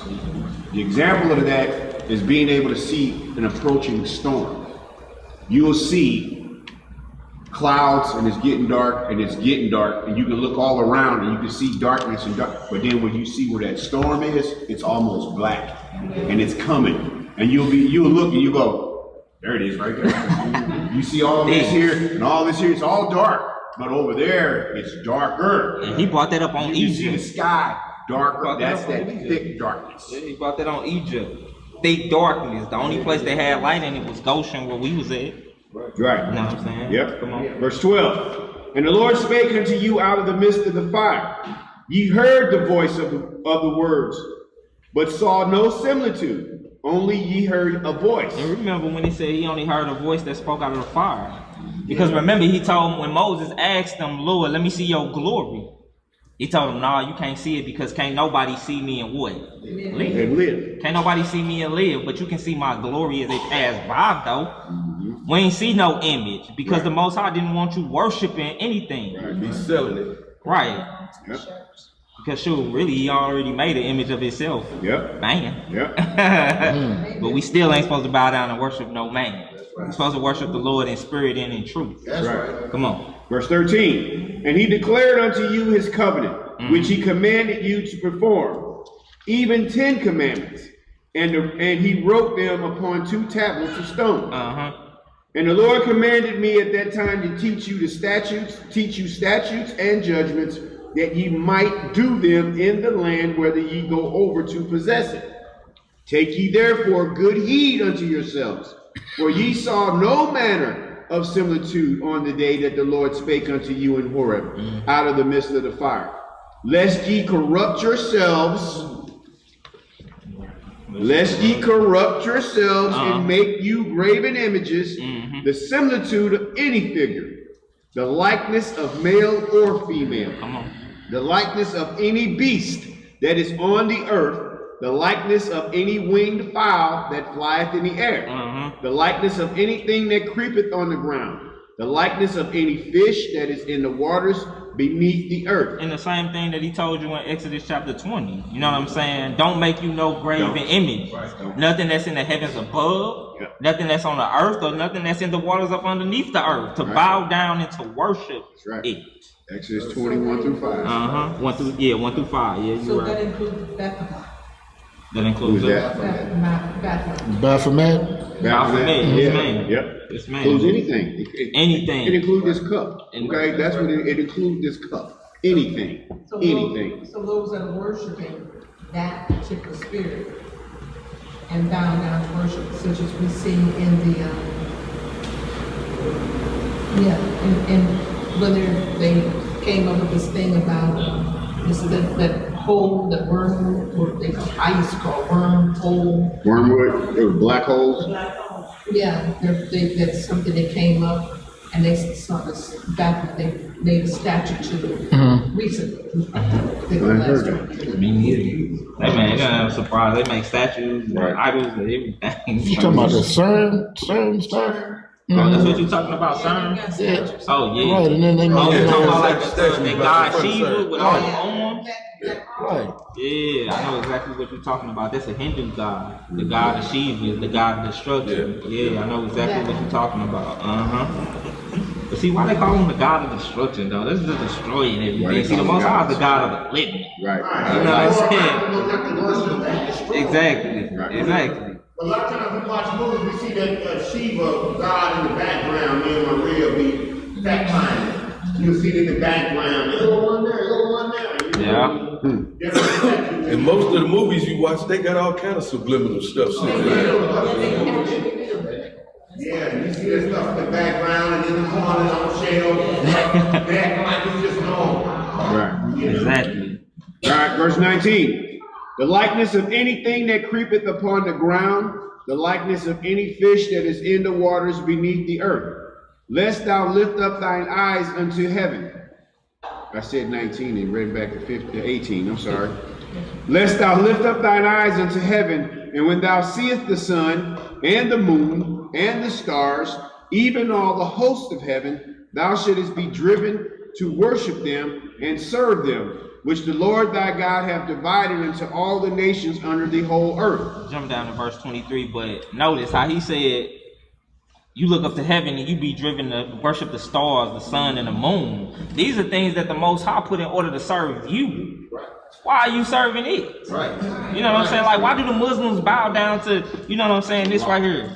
You're making me proud. Because they need to know their zodiac sign so what they can do for you. Exactly. You know what I'm saying? The stars and the moon. You know what I'm saying? He put that in place to serve you, not for you to serve it. That's right. Come on, Hebrew. Verse 23. Take heed unto yourselves, lest ye forget the covenant of the Lord your God, which he made with you, and make you a graven image, or the likeness of anything which the Lord thy God hath forbidden thee. For the Lord thy God is a consuming fire. He's a what? A consuming fire. And we seen that in Exodus chapter 25. He consumed everybody that broke that covenant at that point. 24,000 people. Heads hung up against the sun. Come on. For the Lord thy God is a consuming fire, even a jealous God. He's jealous. Right, because at this point we belong to him. Yeah. Come on. When thou shalt beget children and children's children, and ye shall have remained long in the land, and shall corrupt yourselves, and make a graven image, or the likeness of anything, and shall do evil in the sight of the Lord thy God, to provoke him to anger. I call heaven and earth to witness against you this day, that ye shall soon utterly perish from off the land, whether ye go over Jordan to possess it. Ye shall not prolong your days upon it, but shall utterly be destroyed. And the Lord shall scatter you among the nations, and ye shall be left few in number among the heathen, whether the Lord shall lead you. Ain't that true to this day?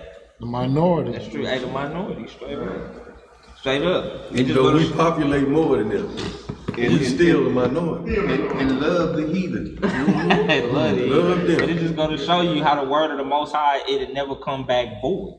You know what I'm saying? It never come back void. It's always going to go forth and do what he commanded it to do. Right. Come on.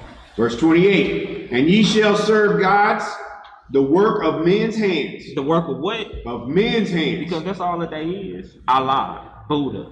You know what I'm saying? Shiva, any other god you want to name, they just the works of man's hands. It's no reason to fear them like it's a reason to fear the Most High. Right. It's a reason to fear the Most High. Right. There's no reason to fear them. Right. Come on. Hold on. Idols are and demons are real, but idols are fake. Right. Demons are real, and idols are fake. Still, there's no reason. If you're dealing with them, right? Hey, if you're dealing with the Most High, it's still no reason to even fear demons. But yes, what you said is true. Demons are real, but idols are false. Yeah, I agree with you. Come on. 28. And there ye shall serve gods, the work of men's hands, wood and stone, which neither see, nor hear, nor eat, nor smell. Nor smell. What's the point of even fearing this? If it don't see, if it don't hear, if it don't smell, what's the point of even taking heed to It it? don't offer you no salvation. Right. What's the point of worshiping it? What's the point of worshiping it? But that's just like Abraham, daddy was an idol maker. Yeah. And what he had Abraham, Hey, he we said, gonna what get happened to into these that. idols? The big one over there broke them up. Like, he We can't move. got that wrote down, Hebrew. Oh, okay. We got that on the list. Verse 29. But if from thence thou shalt seek the Lord thy God, thou shalt find him, if thou seek him with all thine heart and with all thy soul. I'm telling you, man, even though you done messed up, and this just going to show you how merciful and how forgiving he is. Because even though you done broke my covenant, if from that point you seek me with all your heart and with all your mind and with all your soul, I agree. I have mercy on you. Yeah. You know what I'm saying? That's a great God. That's a great God, isn't it? What's the point of serving any other God? What's the point? There's no point. Look, and this all why he bringing us into a land that he finna give to us. But you know something? I just thought of something though. If I was an idol worshiper, and I say I'm gonna make me a God that I'm gonna worship, so I'm gonna come up with a God of my own, and I'm gonna worship him. Why wouldn't I make a God of something that's gonna profit me? A profit. I'm gonna make a God of bank robbing. You know what I'm saying? I'm gonna get some money out of this. I'm gonna get something for it, other than just me bowing down to this cup and saying, "Give me some money, give me some money, give me some money," and never get nothing from it. No, if I'm gonna make my own God, don't you think I'm gonna make a God that I would say that I'm getting something for this? But the scripture Like this one does for us. He say, you obey me and be obedient. This is what I'm gonna give you. This is what you get. And what our God offers us is life. That's right. Life everlasting. But not only life, but security as well. Curse will be you and that idol you made. That's right. And look, let me tell y'all this story because go ahead right quick, bro. I'm gonna say, when you say that a covenant with the Most High, like a man and a woman, he was a high value man who had riches and had security and fire protection, and wife kept him dumb stuff. I want to sleep with other men. Hey, that's what this. Yeah. When we read Ezekiel 16, yeah. Look and say, why are you so stupid? I can give you everything. You got protection, you got provision, you got leadership, and they can't give you nothing. But yet you still fall after them because what they arouse you. What it looks like is they bring you a sight. You'll pass over security. See, the Most High put it. The Most High put it like this. When in Jeremiah, I believe it's either 2 or 3. He asked the children. He asked our ancestors, "What iniquity have you found in me?" You know what I'm saying? Or what sin have you found in me that y'all have gone far from me and chose to worship vanity and to become vain? You know what I'm saying? It's like, shoot, he done did everything for us. He done gave us everything we needed, but yet and still, we still turn around and we stab him in the back and we go and do exactly the first 3 things that he said not to do. Played the harlot. You know what I'm saying? Played the harlot. All of it. And not only his goods, but the things that he gave. He got nothing for it. Gave it away for nothing. Man. He said, at least a whore gets gifts. Man. Y'all just gave away all my stuff. He was like, y'all got nothing for it. He was like, man, if y'all gonna play the game, y'all playing it backwards. Y'all playing it backwards. He paid for it. Right. Oh, yeah, you broke. Verse 29. 30. 30. 29. Yeah, 30. Let me do 29. Keep myself straight. But if from this thou shalt seek the Lord thy God, thou shalt find him, if thou seek him with all thy heart and with all thy soul. When thou art in tribulations, and all these things are come upon thee, even in the latter days. In what days? The latter days. Come on. If thou turn to the Lord thy God, and shalt be obedient unto his voice, for the Lord thy God is a merciful God. He will not forsake thee. He will not what? He will not forsake thee. That's right. Neither destroy thee, nor forget the covenant of thy fathers which he sware unto them. So look, we can forget the covenant all we want. The Most High is faithful, he's merciful, he's loving, He said, I will never forsake you, nor forget the covenant that I made with you. Come on. For ask now of the days that are past, which were before thee, since the day that God created man upon the earth, and ask from the one side of heaven unto the other, whether there have been any such thing as this great thing is, or have been heard like it. Did ever a people hear the voice of God speaking out of the midst of fire, and thou hast heard and lived, as thou hast heard and lived? Or hath God essayed to go and to take him a nation from the midst of another nation, by temptations, by signs, and by wonders, and by war, and by a mighty hand, and by a stretched out arm, and by great terrors, according to all that the Lord God did for you in Egypt before your eyes? Unto thee it was shown, that thou mightest know that the Lord, he is God. There is none else beside him. See, that's the thing. Go ahead. Like, man, you can go through, you can go all the way back to Adam. Ain't nothing like this been done. God ain't never went and took a people to himself and married them. Showed all these great signs and great wonders. Come on. 36. Out of the heaven he made thee to hear his voice, that he might instruct thee. And upon earth he showed thee his great fire. And thou heardest his words out of the midst of the fire.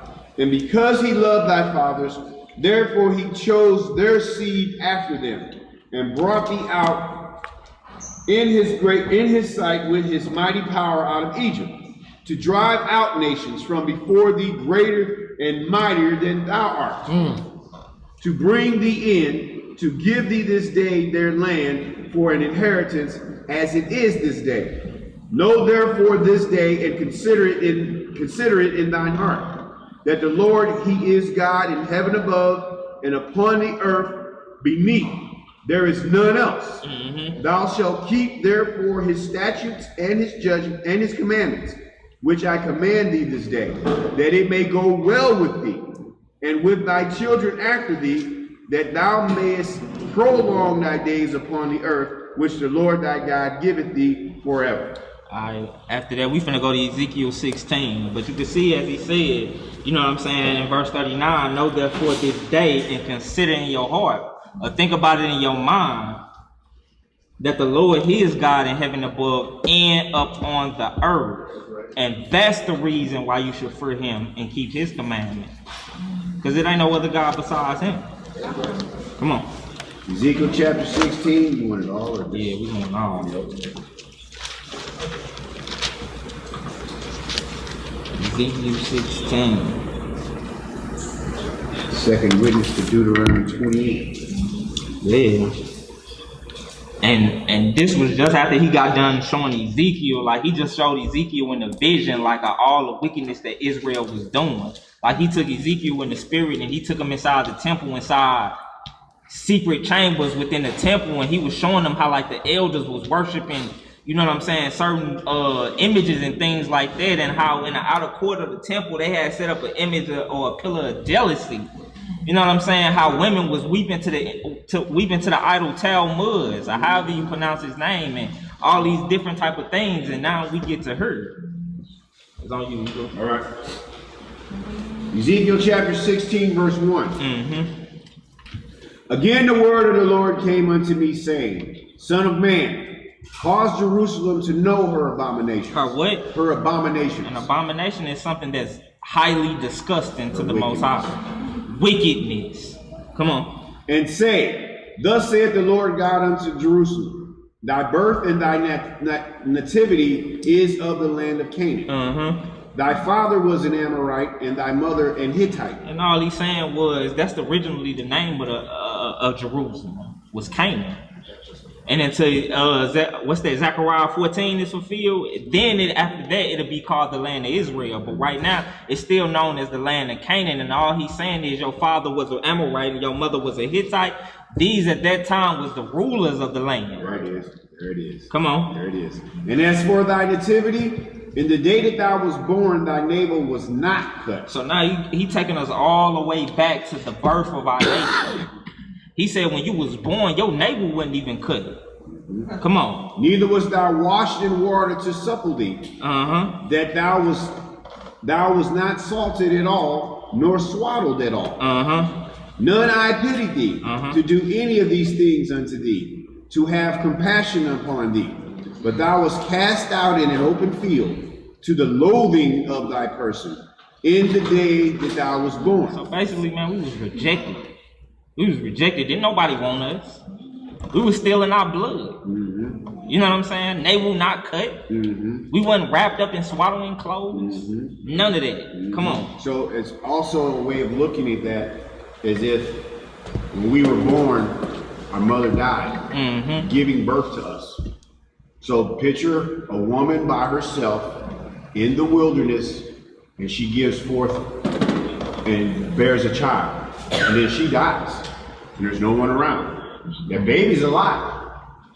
The baby's alive. The baby was birthed out, and she died, and the baby's left by itself. But then and the Lord said, that's how I found you. But then he not only said, but notice he said, none I did pity thee. It was people there. But he said nobody pitied you. Nobody had pity on you to do any of these things. Two witnesses of what he's saying in this, what we're going to read. Come on. Verse 6, and when I passed by thee, I saw thee polluted in thine own blood.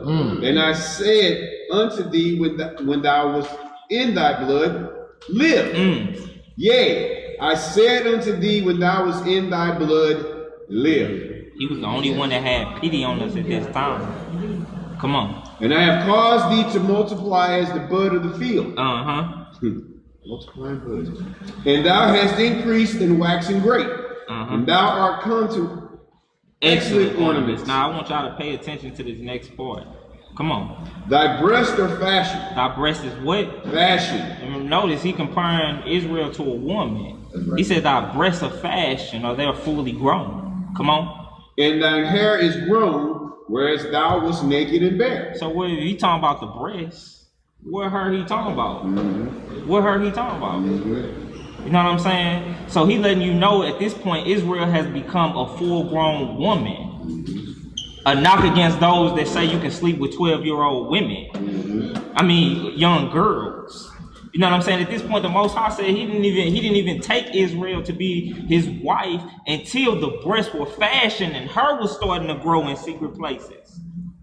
Come on. Verse 8. Now when I passed by thee, and I looked upon thee, behold, thy time was the time of love. See, only then was it the time of love, when the breast was fashioned and her started to grow.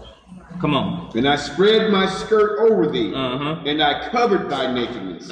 Yea, and I swear unto thee, and entered into a covenant with thee, saith the Lord God, and thou becamest mine. So when we was reading Exodus 19 and Exodus 20, all the way up to about the 32nd chapter, this was the covenant that the Most High was talking about, and he said at this point, you became mine. That's just like if a husband and a wife, at this point, you mine when we say our vows. I do. The Lord said at this point, you're mine. Come on. Verse 9. Then washed I thee with water. Yea, I thoroughly washed away thy blood from thee, and I anointed thee with oil. I clothed thee also with broidered work. I shod thee with badger skin, and I girded thee about with fine linen, and I covered thee with silk. So he decked us out at this point. We're in the best clothes, right? We're in the best of the best. Come on. See, and like he said, he decked us out at that point. That's a term we used to use. Now, before we read this next verse that says decked, where it comes from, when we back in the day, you get zooted and booted, he was like, man, he was decked out. He was decked out. And that's exactly what that means. That's where that comes from, that he was decked out. Okay? So now, verse 11. I decked thee also with ornaments, and I put braces on thy hands, and a chain upon thy neck. Who wore more jewelry than anybody?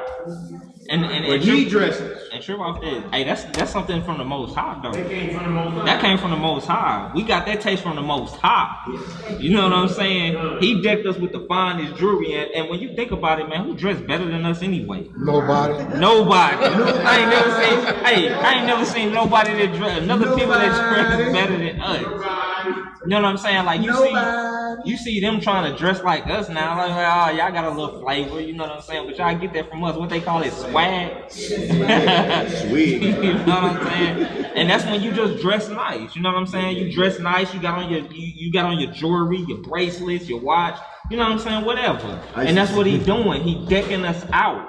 You know what I'm saying? At this point, we became his. And you can see this how it's supposed to be with a man and his wife. You know what I'm saying? He's supposed to provide a house for you. You know what I'm saying? He's supposed to do little, you know what I'm saying, little nice things for you. Exactly. You know what I'm saying? Take care of you. Yes, Food, right. Clothing, and shelter. Am I right or am I wrong? You're right. Exactly. We're gonna come home to the monkey mouth. Right. How you be in the shower and most high, word the best. Yep. That's they talk about you the Lord. You ain't better see it, so you ain't, I don't know why people belittle themselves. Right. So I ain't got this, you ain't got this, because you ain't talking to the Father. Right. And it's something that you just said. They teach in the church, like what you Yes. said. If you can't pull up on the church parking lot in a Chrysler 300 or Escalade, the Lord ain't dealing with you. That's the way they look at it. That's the way they look And at notice what you just said though, like how we supposed to be the head, not the tail. At this point, we was living on the other side of Deuteronomy. What's that? 14 through 1 or 1 through 14. Yes. You know what I'm saying? We had the blessing. At this point, every other nation was looking at us like, who are they? You know what I'm saying? Who is these people that just came out of nowhere? You know what I'm saying, man? The Most High had everybody shook at this point. The whole world shook. You seen? Well, you remember he referenced to who was Rahab the harlot, and how she responded when she seen the two spies that came through. Hey, the fear of y'all is in this place. Right. Yes. I don't know what it is about y'all, but y'all God, He God. I want to get down what I gotta do. That's right. You know what I'm saying? Come on, Hebrew, let's Verse get 12. And I put a jewel on thy forehead, and earrings in thy ears, and a beautiful crown upon thy head. Thus was thou decked with gold and silver, and thy raiment was of fine linen, and silk, embroidered work. Y'all see this embroidered work? Y'all remember the Messiah's coat, right? It was seamless. One piece of material, didn't have a beginning, didn't have an end. Seamless. So look at what he wore. And this is what the Lord say, I put on you. Okay? 13, thou was decked with gold and silver, and thy raiment was of fine linen and silk, embroidered work. Thou didst eat fine flour. Did eat what? Fine flour. The best of the best. I mean, I'm not taking you to McDonald's. Right. This the best of the best. Right. That's right. You know what I'm saying? I ain't taking you to Payless. I'm giving you the best of the best. Stacey Adams. I gave you the best land. I gave you the best clothes. I gave you the best jewelry. Yes. Why? It's no need. It's no need to for any. It's no need to even acknowledge any other God but Him. That's right. You know what I'm saying? Just like a wife with her husband. If he doing everything that he needs to do, if he a man meeting all needs, why do you gotta go get another one? Or why do you even entertain another one? You know what I'm saying? And that's what the jealousy of the Most High comes in, because I done all these things for y'all. That's right. What iniquity have your fathers found in me? That's right. Well, that boy ain't What you got, teaching me bro? preaching. What you got, bro? That was the whole purpose of the curses. Curses were put there to change you back to covenant. Yeah, exactly. In contrast, 114 is so great, and 1568 is so horrible. It's like, man, this is horrible. Let me get back up to this spot. Hey, straight up, and to go back off of what you're saying, he said your own wickedness. You know what I'm saying? The Most High, it was at a point to where he was just like, man, hey, look, whooping y'all ain't getting the job done. You know what I'm saying? It ain't getting the job done. So you know what? Your own wickedness will correct you. Your own wickedness will correct you. You know what I'm saying? Because it's been so many times I done broke your bonds and burst your bands. You know what I'm saying? I done saved you so many times, you will realize that, hey, I'm the one that you need to call upon when you're in trouble. You know what I'm saying? When all your lovers depart from you. Right. You know what I'm saying? Right. And all of them turn on you. You know what Right. I'm saying? I'll be there. I'll be there. And what he said is like when you get to an age when you're growing up and you getting whoopings and your parents still whoop you and it don't hurt no more. And then you say, I better start crying. Because if I don't start crying, they're going to keep whooping me until I do. Exactly. So you stand there like, oh yeah, it hurt, stop. Or you know what? Or it was just like, you know what, your mama be like, all right, man, you know what? Cool. Go ahead and do what you do. And you start getting in trouble. And then you realize, like, dang, I should have listened to my mama. Now look where I'm at. I'm sitting in the jail cell. I should just listen to her. You know what I'm saying? And that's what he's saying, like, listen to me. Anything that I'm telling you, I'm not telling you, it's not benefiting me. It's benefiting you.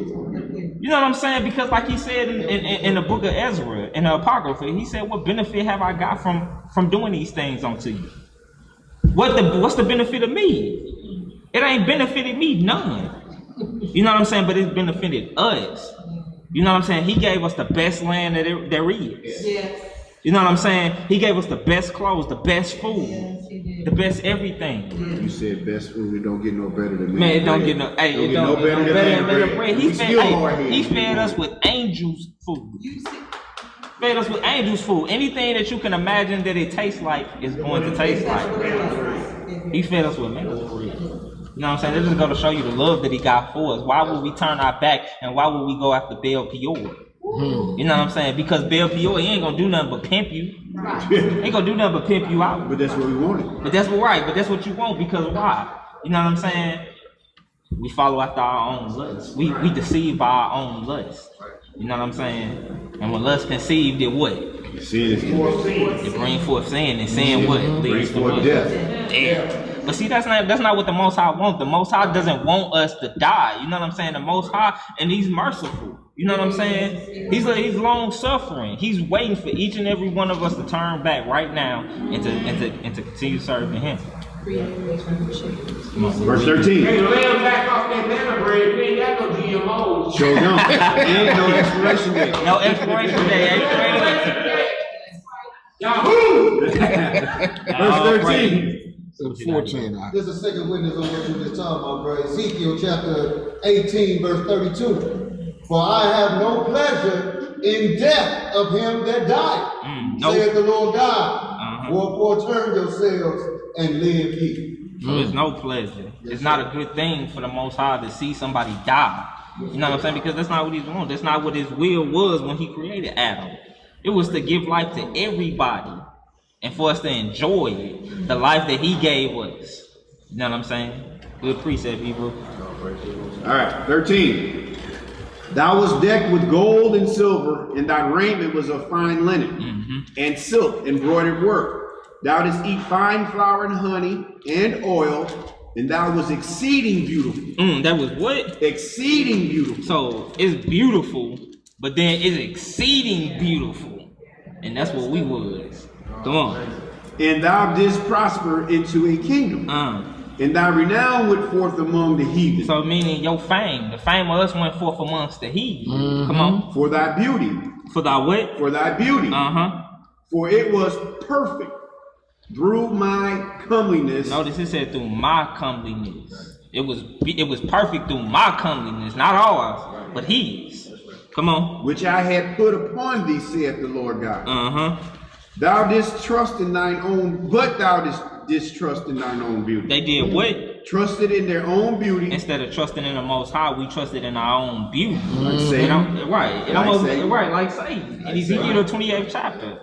You know what I'm saying? It almost like, you know what I'm saying, where it say in Proverbs 30 and 31, where, you know, or is that 31 and 30, where it say favor is deceitful, but beauty is vain. But she that feareth the Lord, she shall be praised. You know what I'm saying? We forgot that. We forgot that, and we thought just because we were beautiful and we had fame amongst the world, you know what I'm saying, we got high-minded. You know what I'm saying? And we thought that we got all of this by ourselves. It's like what he's saying, what's that, Jeremiah 32? Where it say, just run, she waxed fat, and she kicked. You know what I'm saying? It's like your child, you know what I'm saying? They get the big head. You know what I'm saying? And they kick at you, or they start to rebel. That's what we did. We seen the beauty that we came from. I mean, the beauty that we had. The clothes that we was decked with, right? We tricked. We tricked. Yeah, and that's why the Messiah came in no form of comeliness, that anyone would look upon him and desire. It ain't about the beauty or the vanity, it's about the message. Exactly. You get caught up in that, you lose sight of the message. What's more important? The message. It's the message, not what it looked like. It's what it is. Verse 15.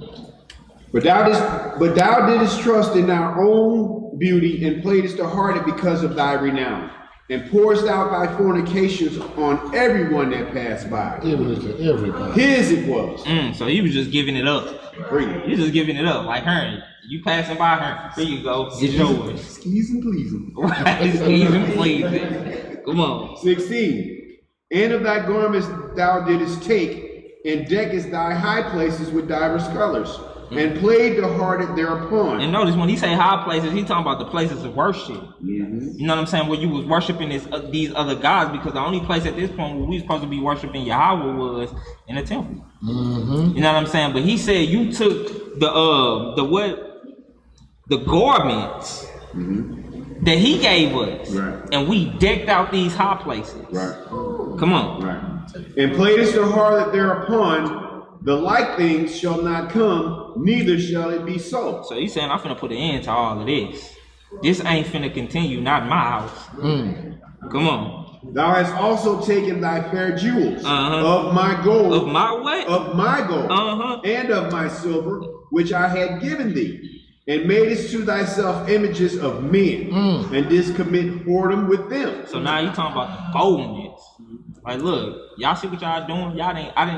The gold and the silver that I done gave to y'all done turned it into images, and now y'all bowing down and committing whoredom with them. How bold are y'all? How bold is this woman? You know what I'm saying? How bold is this woman? Come on. And tookest thy broidered garments, and coveredest them, and thou hast set mine oil and my incense before them. I don't know, is it just me, but like, yo, like, It's not true, because we know people like that. Yeah, because I'm just thinking to myself, like, if this would have happened to me, I would have been furious. If I give you gold and I give you, you know what I'm saying, these nice clothes, and then you go and you give them to somebody else, like, yo, we got a problem. Not just a problem, but a serious problem. A very serious problem. A very serious problem. You know what I'm saying? I ain't did nothing but good to you. That's all I do is good for you. And you going out there giving it to everybody else? I done gave you the best house in the world. The finest clothes, the finest jewelry, everything. And my son. And I give it away. And you gave it away. Come on. And my meat also which I gave thee, fine flour and oil and honey, wherewith I fed thee. Thou hast even set it before them for a sweet savor. And thus it was, saith the Lord God. Moreover, thou hast taken thy sons and thy daughters, whom thou hast borne unto me, and these have thou sacrificed unto them to be devoured. Is this of thy whoredoms a small matter? Notice he said, is this a small thing? It's not a small thing. You didn't took my sons and my daughters that you didn't birthed onto me, and you didn't sacrifice them to other gods. That's a problem. That's a problem. That's not a small matter. That's a big problem. Come on. 21. That thou hast slain my children and delivered them to cause them to pass through the fire for them. And in all thine abominations and thy whoredoms, thou hast not remembered the days of thy youth. So notice, he said, you and all of these things, you ain't remember the days of your youth, when you was polluted in your blood. Right. When you hadn't been swaddled or salted, or, you know what I'm saying, no, I pitied you. Right. You forgot I was the only one that passed by, and I seen you, and I cared for you. Right. You know what I'm saying? I covered you. You know what I'm saying? I took you in. I swore unto you, and I entered into a covenant with you. I gave you all these nice things. But till you turn on me like this? Come on. And in all thine abominations and thy whoredoms, thou hast not remembered the days of thy youth, when thou wast naked and bare, and was polluted in thy blood. Right. And it came to pass after all thy wickedness, woe unto thee, saith the Lord God, that thou hast also built unto thee an eminent place, that thou, and hast made thee an high place in every street. Meaning everywhere you turn, you see places of worship, right? Churches, like she said, Really? on every street corner. Yep. Across the street from each other. Right, across the street from each other, and right across the street from that is a liquor store. Yep. And then a pawn shop, Not next door. Yeah, a pawn shop. the chicken house. Right. Come on. 25. Thou hast built thy high places, thy high place in every head of the way, and hast made thy beauty to be abhorred. So at first, whereas they beauty, it was something that's something that got them renown, or something that got them fame. Now everybody looking at it is to be abhorred. You know what I'm saying? The Most High said, your beauty is to be abhorred. Come on. And hast opened thy feet to everyone that has passed by, and multiplied thy whoredoms. For sure, her legs is gonna close. Mattress back. Right. I'll Mattress take back. any guy. Any guy. Hey, straight up. That's bad. 26. Thou hast also committed fornications with the Egyptians, thy neighbors, great of flesh, and hast increased thy whoredoms to provoke me to anger. Behold, therefore I have stretched out my hand over thee, and have diminished thine ordinary food, and delivered thee unto the will of them that hate thee, the daughters of the Philistines, which are ashamed of thy lewd way. The Philistines are ashamed. And this is going to show you, like, hey, if everything in the hands of the Most High.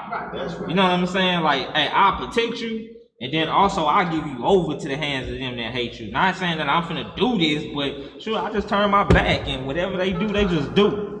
You know what I'm saying? Yeah. Come on. That's like comparing that from then, the Philistines, then we'll call it the clan today.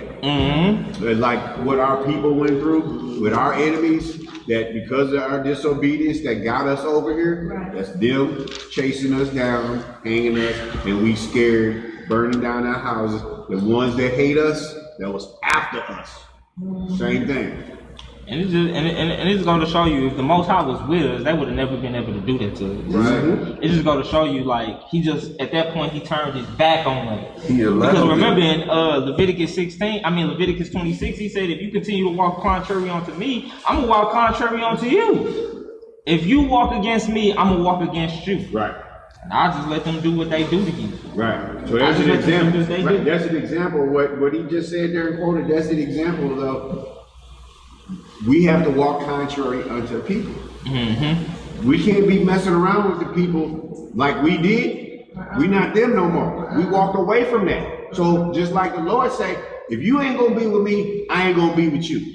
So the same thing, we have to use that same example of people in our life. You ain't gonna be with me on this, I can't be with you. I got to let you go. You either gonna come with me, or I gotta turn my back on you. Bottom line, you don't mean me no good.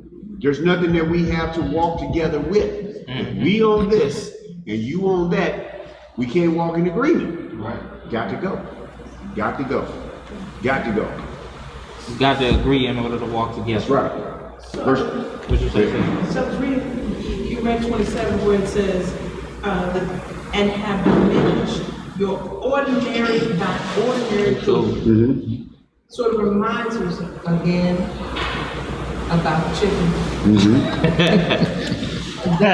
Food is not what we call food anymore. It's not something that you want intake anymore. And that makes sense though, because how he said, Ordinary food. when we was in a good grace, he gave us the best of the best. But it even go, I forgot where it's at, but I know it's in Ezekiel where he said, you shall amongst the heathen. Where we're gonna send the worst of the heathen upon us, and we was gonna eat our bread defiled amongst the heathen. Where at first we was eating the best. But now shoot, man, we eating The Garbage. We eating garbage. Do y'all know? This flour to GMO. Exactly, sis. Y'all know all about the Impossible Burger at Burger King. I was just getting ready to say plant-based chicken. Y'all know that Kentucky Fried Chicken came out with meatless chicken, Meatless chicken. and it's sold out. Now, It's sold I just got a question. If you don't want meat, what are you getting something that tastes like meat for? Right. And all trash. It makes no sense. It kind of remind me of like what Cat Williams was saying in one of his stand-up shows. He was like, "Look, you gonna go to the McDonald's and feed your daughter the what was it, the McTriple or something like that?" And you was like, "You gonna wonder why she's saying her ABCs like A B C D moo." You know, you feed them all this GMO food. You know what I'm saying? All this fake food.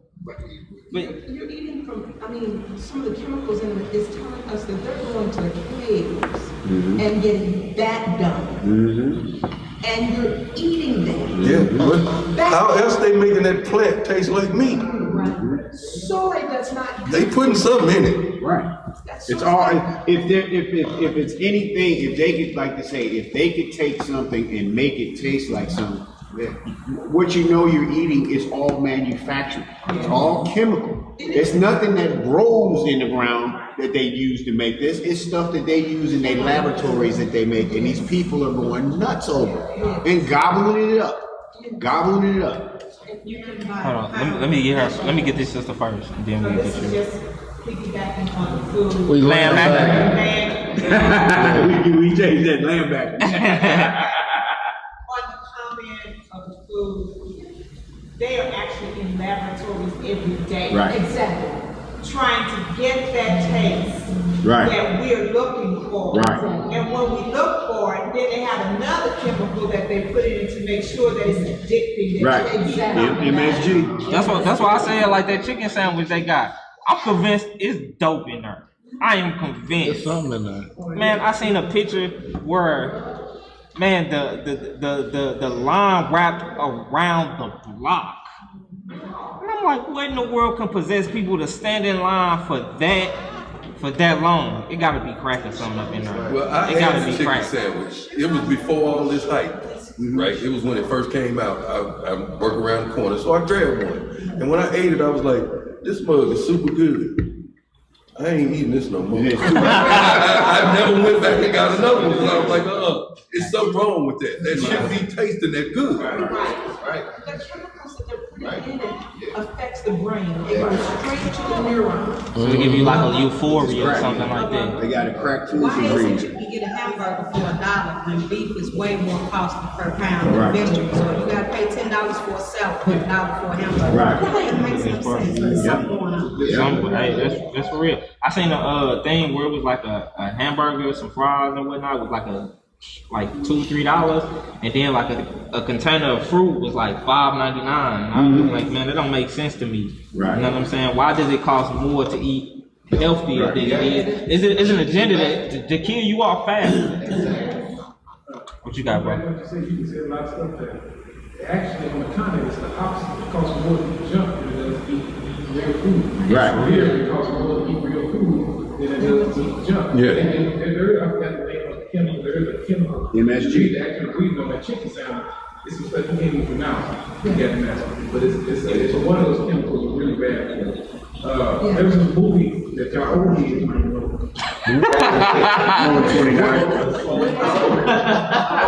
Movie came out in 1973. It's called Solid Green. Yeah. Seen that? In that movie, they showed exactly what's going on now. They had the dates, I think they had 2015 to 2019. They were actually What's that? messing with the stuff. Again, tell about the movie. How they take these different, in the movie, they had like these green squares. That they like make taste like food.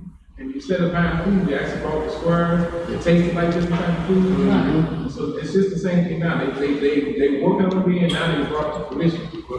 And they had dates on the movie. In the movie, you watch it, the dates they had filed since 2014 to 2019. You know what I'm saying? And so now it's just fruition. All the stuff they brought out, they've been working on it for decades. Yes. Yeah, dead bodies. It's Soil drainage. They were taking the dead bodies. They was making dead bodies food out of dead bodies. Hey boy, that'll make you go vegan real quick. Yeah, McDonald's got people in their food.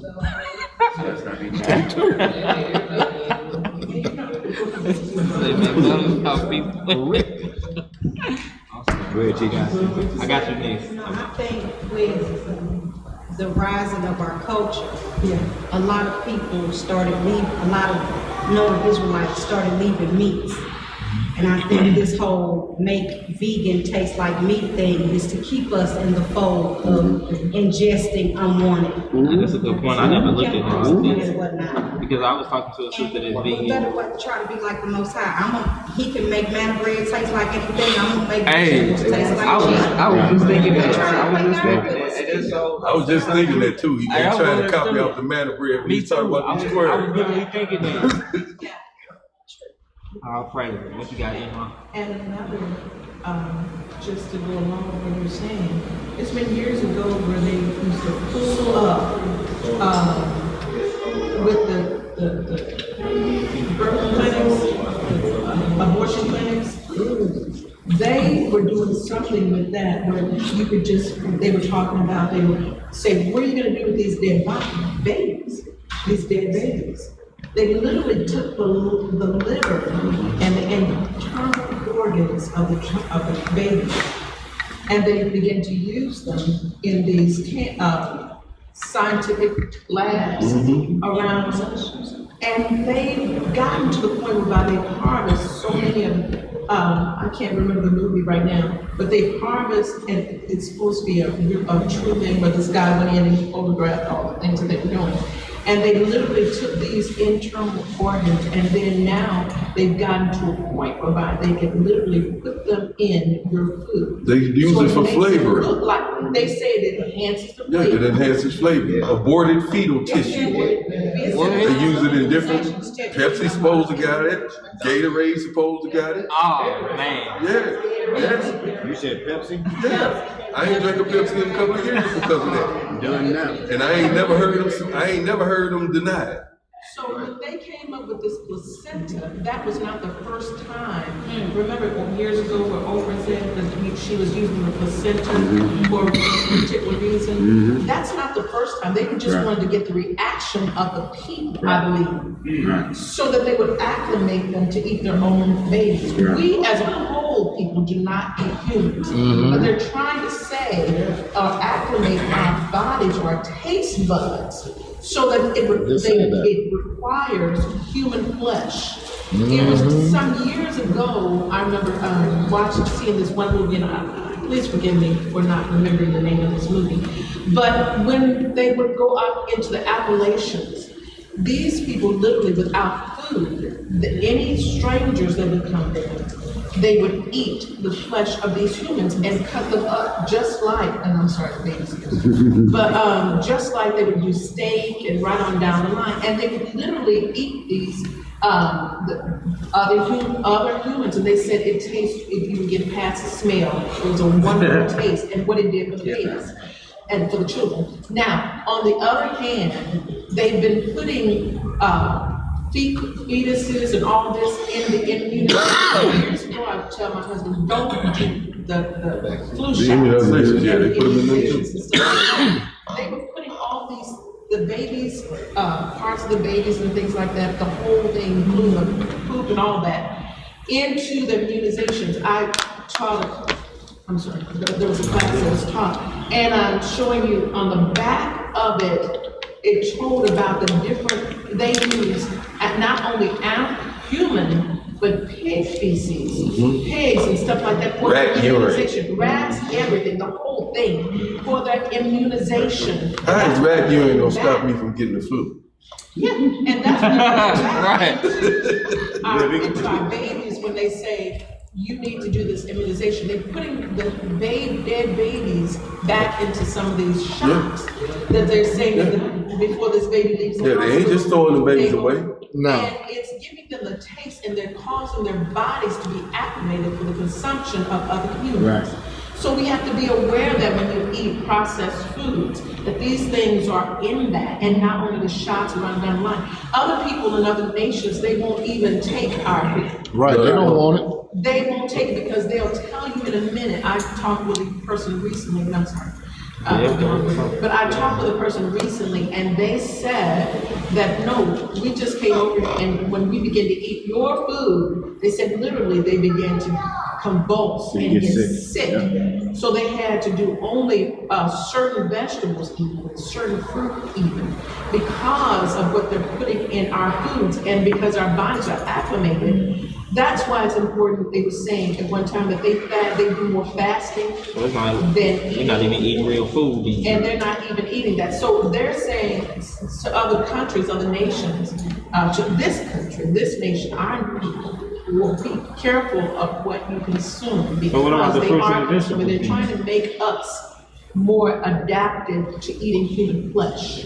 Wow, it's crazy. So that's what they're saying.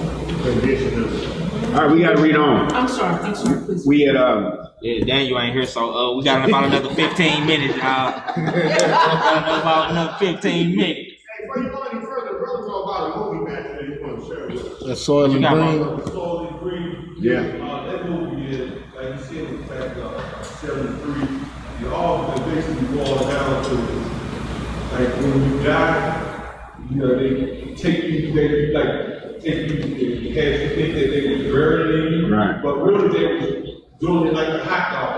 Right. So you in the, And that little grinding thing? Mix it up and sell it to the squares, like green squares. You should see those people, man. What is called? Soylent Green. Charlie Green? Soylent. Soylent. Yep. Spelled it. Soylent. Wow. Yeah, you can catch it on your Fire Stick. It's on there, Soylent Green. What they want, $2.99 to view it? All right, y'all. We got to get caught up. We only got about 15 minutes. Verse 28. Huh? No, that's a Daniel 15. Yeah, that's a Daniel 15. I mean, it ain't really 15 minutes. Verse 28. Thou hast played the whore also with the Assyrians because thou wast unstable. Yea, Unsatiable, meaning Unsatiable. unsatisfied. Unsatisfied. Come on. thou hast played the harlot with them, and yet couldst not be satisfied. Thou hast moreover multiplied thy fornications in the land of Canaan unto Chaldea, and yet thou wast not satisfied herewith. How weak is thine heart, saith the Lord God, seeing thou doest all these things, the work of an impious whorish woman. You ain't got no shame. You ain't got no shame. You do it in broad daylight. You ain't even trying to hide. Right. Come on. In that thou buildest thine eminent place in the head of every way. Meaning on the street corners. And like we were saying earlier, everywhere you go, you see a church on every street corner. And right across from the church is a liquor store. Right. Come on. And makest thine high place in every street, and has not been as an harlot, in that thou scornest. I can't see. 32. But as a wife that committed adultery, which taketh strangers instead of her husband. They give gifts to all whores, but thou givest thy gifts to all thy lovers. See, and that's what he's saying the difference is. Right. A whore, she gets gifts. But you giving it. Right. You giving it. Come on, how backwards is that? That's backwards. Come on. And hirest them that they may come unto thee on every side for thy whoredom. And the contrary is in thee from other women in thy whoredoms. So meaning it's just saying you different from other women. Right. You know what I'm saying? You different from other women from what he just explained from the top down. Right. You know what I'm saying? You give higher, they get higher. Right. You know what I'm saying? Right. Come on. Whereas none followed thee to commit whoredoms. In all that thou givest a reward, and no reward is given unto thee. Therefore thou art contrary. Man, we just doing it backwards. We just doing it backwards. We don't even, why, you shouldn't even be playing this game at this point. Because you don't know how it's played. Right. Basically. Right. You know what I'm saying? Like, why are you giving everything away? You know what I'm saying? That's not what whores do. Whores get a profit for what they do, but you're not even getting a profit. You losing that which you have. Right. You know what I'm saying? Because everything I done gave to you, guess what? You done gave to the other gods. Yeah, you don't even have a pimp. Don't even have a pen. Come on. Wherefore, O harlot, hear the word of the Lord. Ooh, hey, and that's just like, come on now. Imagine a husband saying that to his wife. Come on, harlot. The boy, that's hey. That's some serious words. But yet we do it all the time to the Most High. That's some serious words, We right? do it constantly. And he just had to put it to you like this because in order to get you to see what we doing and how you know what I'm saying and how bad it is. He just called us whores. Come on. Thus saith the Lord God, because thy filthiness was poured out, and thy nakedness discovered through thy whoredoms with thy lovers, and with all the idols of thy abominations, and by the blood of thy children, which thou didst give them.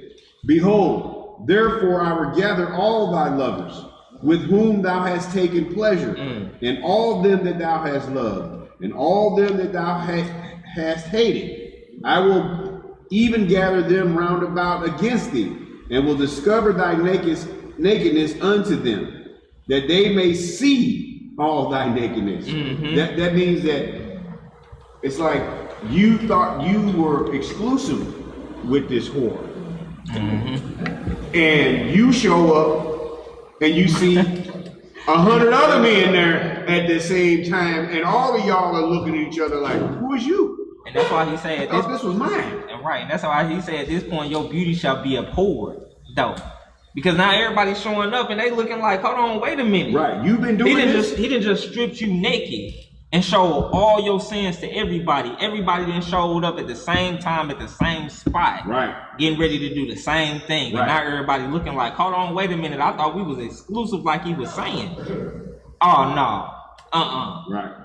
It ain't that ain't gonna be no pretty sight. Right. Come on. Right, and well, maybe I shouldn't say that. But the one man is looking like, those special things you've been doing to me, They ain't so special. you've been doing them to everybody else. They're Hey, no and longer And he says, special. and I've been kissing you in the mouth. Yes. That's what that is. Hey, Hey. turn around to the next man and kiss him too. That's Hey, there you go. and then a perfect example of this, if y'all want to see it, look at the movie Temptation. Yeah. And you know, by Tyler Perry. Look at the movie Temptation. That's a perfect example Fighting of this. temptation. That's what it's called. Yeah, the fighting temptation. Okay, the Fighting Temptation. That's a different one? Fighting Temptations is the one with Beyonce and Good. No, well, it's the Temptation. It's by Tyler Perry though. It's by Tyler Perry. And basically the thing is this woman, she had a husband who she ended up leaving for somebody she thought she was thought was better, but ended up turning out to be not better for her. You know what I'm saying? And it's the same thing that Grass wasn't green on the other side. the grass wasn't green on the other side. So when y'all get a chance, watch that movie and y'all will get a perfect visual of this Ezekiel 16 and what he's saying. Come on, Ebro. Verse 38. And I will judge thee as women that break wedlock. It's women that what? Break wedlock. And shed blood are judged. And I will give thee blood and fury and jealousy. And there goes jealousy again. Come on. I will also give thee into their hand, and they shall throw down thine eminent place, and shall break down thy high places. And they shall strip thee also of thy clothes, and shall take thy fair jewels, and leave thee naked and bare. They shall also bring up a company against thee, and they shall stone thee with stones, and thrust thee through with their swords. This is like that harlot in the end. When in Revelations, when the angel told John, come here, let me show you what's finna happen to her. He said, come here, let me show you. And this is what we read. That great whore that sits on many waters, same judgment. Because think about it, at this point, Israel being a wife of the Most High, you know what I'm saying? When you read the scriptures, a husband is your protection. It's the same thing that he did with Job. He put a hedge around Job. You know what I'm saying? And that's why Satan came to him, take the hedge up off of him. You know what I'm saying? And let a couple bad things happen to him, and I bet you he curse you to your face. And that's the same thing that's happening right now. The Most High then took that hedge away, that protection away, and he said, I'm going to give you into the hands of those that you love, and let's see how it go with you. Right. Let's see how it goes. Left me. Exactly. 39. And I will also give thee into their hand, and they shall throw down thine intimate place, and shall break down thy high places, and they shall street. Did I read it already? Yeah, 41. They shall also bring up a company against thee, and they shall stone thee with stones, and thrust thee through with their swords. And they shall burn thine houses with fire, and execute judgments upon thee in the sight of many women. And I will cause thee to cease from playing the harlot, and thou also shalt give no hire anymore. That's why when you go back to saying, the Most High say, I'm finna cut all that out. All that's about to be cut out. No more of that. Y'all ain't about to be playing a hold up in my crib. Making me look bad, right? Right. And that's all it is. We made them look bad, because even when he said in Ezekiel 36, when I scattered you amongst the heathen and you went amongst them, that was like, are these the people of the Lord? Right. Get out of here. Yeah, right. That ain't them. The way in which they behaving. They doing These this niggas fighting over better than me. Right. But that's what he said though. You didn't taught the wicked ones your ways, because we didn't taught the world how to break the covenant of the Most High. You know what I'm saying? Like, sure, if he gave it to us and we looked at it like it was nothing, what you think they gonna look at it as? Right. What you got, bro? You say that, it's true. We over here in the United States of America, us, the tribe of Jews, we are the most influential people in the world. Everywhere you go, you see people emulating our bad behavior. Right? Bro, I seen Japanese people trying to be just like us. I was like, you kidding? That's right. Whenever they try to sell something, they always bring one to us. We have influence like that. But that's what he say. You the salt of the earth. Right. Even though we the lowest everywhere we go, but everyone emulate our culture. They can't help it. Whatever we doing, they got to emulate. It's just something about it. They say we got Johnson. It's something about them. I don't know what it is, but something about my people. That's why they know. That's why you always hear the elders say, always that God, they got God-given talent. You know what I'm saying? It's God-given. It's, you know what I'm saying? Yeah. They only say that about they only say that about us. I've never seen a white. I mean, you know what I'm saying. I've never seen any person of another nation sing and they be like, "Oh, she got God-given talent." You know, I've never seen it. You know what I'm saying? Or you know, like how they say about LeBron, he's a freak of nature. You know what I'm saying? Yeah. So yeah, I get what you're saying. Verse 40. They shall also bring up a company against thee, and they shall stone thee with stones, and thrust thee through with their swords. And they, how do I keep 42. Up? Yeah. And I'm keeping track of who I am. I see you with that pen over there. You must not be holding it right. 42. So I will make my fury toward thee to rest, and my jealousy shall depart from thee, and I will be quiet, and will be no more angry, because thou hast not remembered the days of thy youth, but hast fretted me in all these things. Behold, therefore, I also will recompense thy way upon thine head, saith the Lord God, and thou shalt not commit this lewdness above all thine abominations. Behold, everyone that uses proverbs shall use this proverb against thee, saying, as is the mother, so is her daughter. Thou art thy mother's daughter, that loathe her husband and her children, and thou art the sister of thy sisters, which loathed their husbands and their children.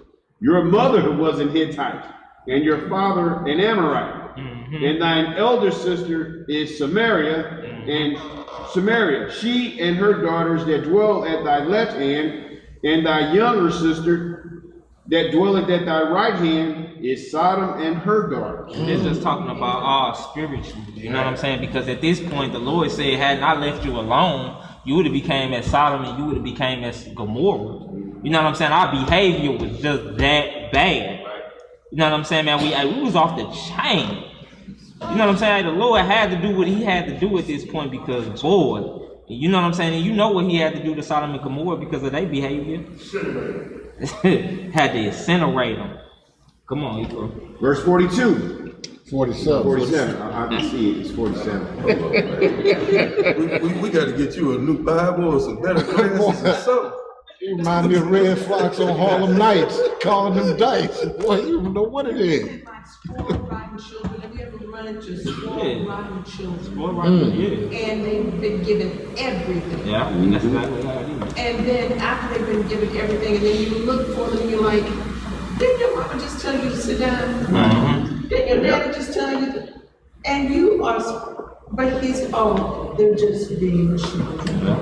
No, they being unsupervised and unguided children. Unruly. And that's what exactly, so that's what the Creator is doing for us, telling us, let me show you something. Come on over here Let me show you and something. do this like this. Yeah, oh boy. Oh yeah. 47.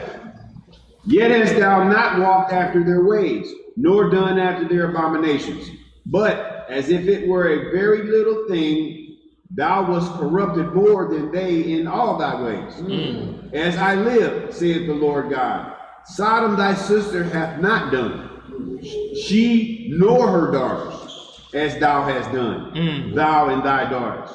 Behold, this was the iniquity of thy sister Sodom, pride, fullness of bread, and abundances of idleness was in her hand and in her daughters. Neither did she strengthen the hand of the poor and needy. And they were haughty and committed abominations before me. Therefore I took them away as I saw good. Neither has Samaria committed half of thy sins, but thou hast multiplied thine abominations more than they, and hast justified thy sisters in all thine abominations which thou hast done. So man, he telling you you didn't seen what treacherous Israel did. You didn't even see what Sodom did, but yet you chose to do more wickedly. Come on. 52. Thou also, which hast judged thy sisters, bear thine own shame for thy sins, that thou hast committed more abominable than they. They are more righteous than thou. Yea, be thou confounded also, and bear thy shame, in that thou hast justified thy sisters. Right. When I shall bring again their captivity, the captivity of Sodom and her daughters, and the captivity of Samaria and her daughters, then will I bring again the captivity of thy captives in the midst of them, that thou mayest bear thine own shame, and mayest be confounded in all that thou hast done, in that thou art a comfort unto them. When thy sisters, Sodom and her daughters, shall return to their former estate, and Samaria and her daughters shall return to their former estate, then thou and thy daughters shall return to your former estate. Right. For thy sister Sodom was not mentioned by thy mouth in the day of thy pride, before thy wickedness was discovered, and as at the time of thy reproach of the daughters of Syria, and all that they are round about her, the daughters of the Philistines, which despise thee round about. Thou hast borne thy lewdness and thine abomination, saith the Lord. For thus saith the Lord God, I will even deal with thee as thou hast done, which hast despised the oath in breaking the covenant. Nevertheless, I will remember my covenant with thee in the days of thy youth, and I will establish unto thee an everlasting covenant. Then thou shalt remember thy ways and be ashamed, when thou shalt receive thy sisters, thine elders and thy younger, and I will give them unto thee for daughters, but not by thy covenant. And I will establish my covenant with thee, and thou shalt know that I am the Lord, that thou mayest remember and be confounded, and never open thy mouth any more because of thy shame, when I am pacified toward thee for all that thou hast done, saith the Lord God. All right, y'all, we're going to drop that and we're going to go to Jeremiah 2. Let me see. Jeremiah 2.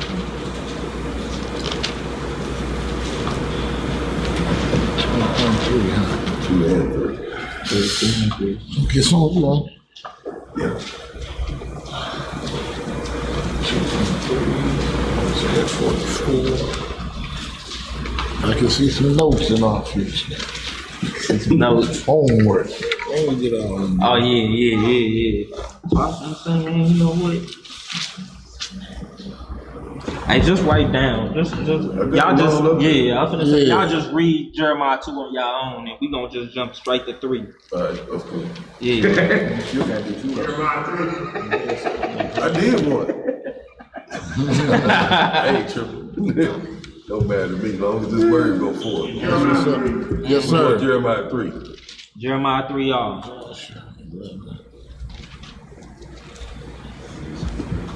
Yeah. 13 through 51. Jeremiah.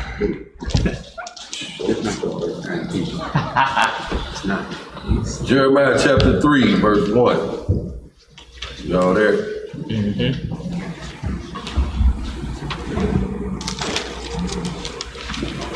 They say, if a man put away his wife, and she go from him, and become another man, shall he return unto her again? That's a question.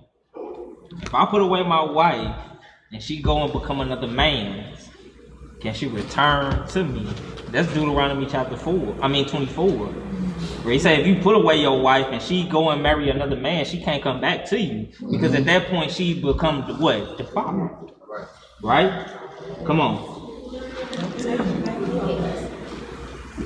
Shall he return unto her again? Shall not that land be greatly polluted? Right.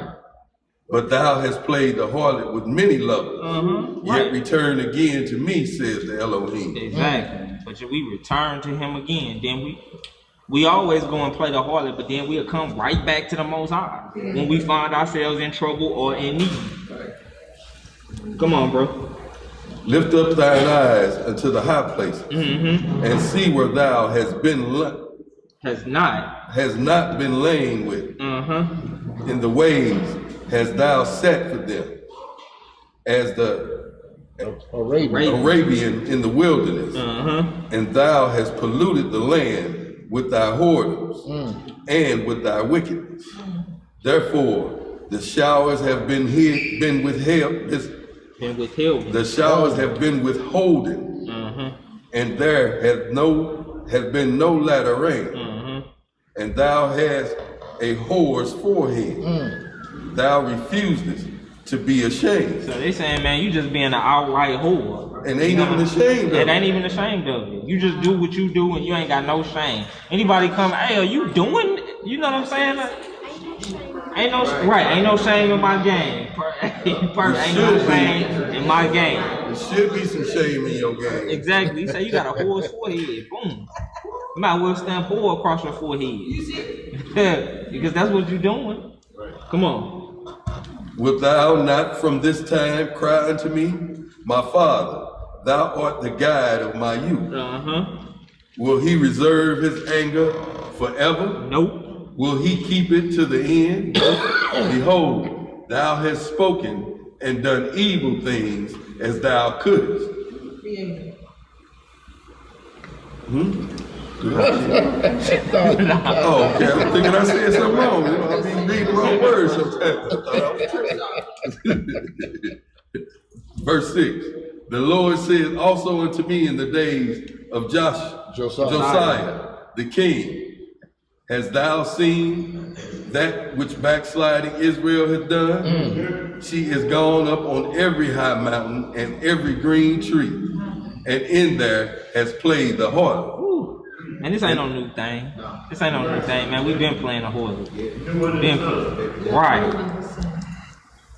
And I said after she had done all these things, turn thou unto me. But she returned not, and her treacherous sister Judah saw it. And I saw, when for all the causes whereby backsliding Israel committed adultery. What she do? Committed adultery. I had put her away. He did what? I put her away. Come on. And given her a bill of divorce. Yet her treacherous sister Judah feared not, but went and played the harlot also. So what he was saying, like, you know what I'm saying, we justify Israel because we seen what they did and the punishment that came down on them, but yet, guess what? We used to like, oh, okay, y'all did that, we gonna do it 10 times worse. You know what I'm saying? So he was saying y'all justified y'all sister Judah, you know what I'm saying? I mean, y'all sister Israel, and doing what y'all did. Come on. Verse 9.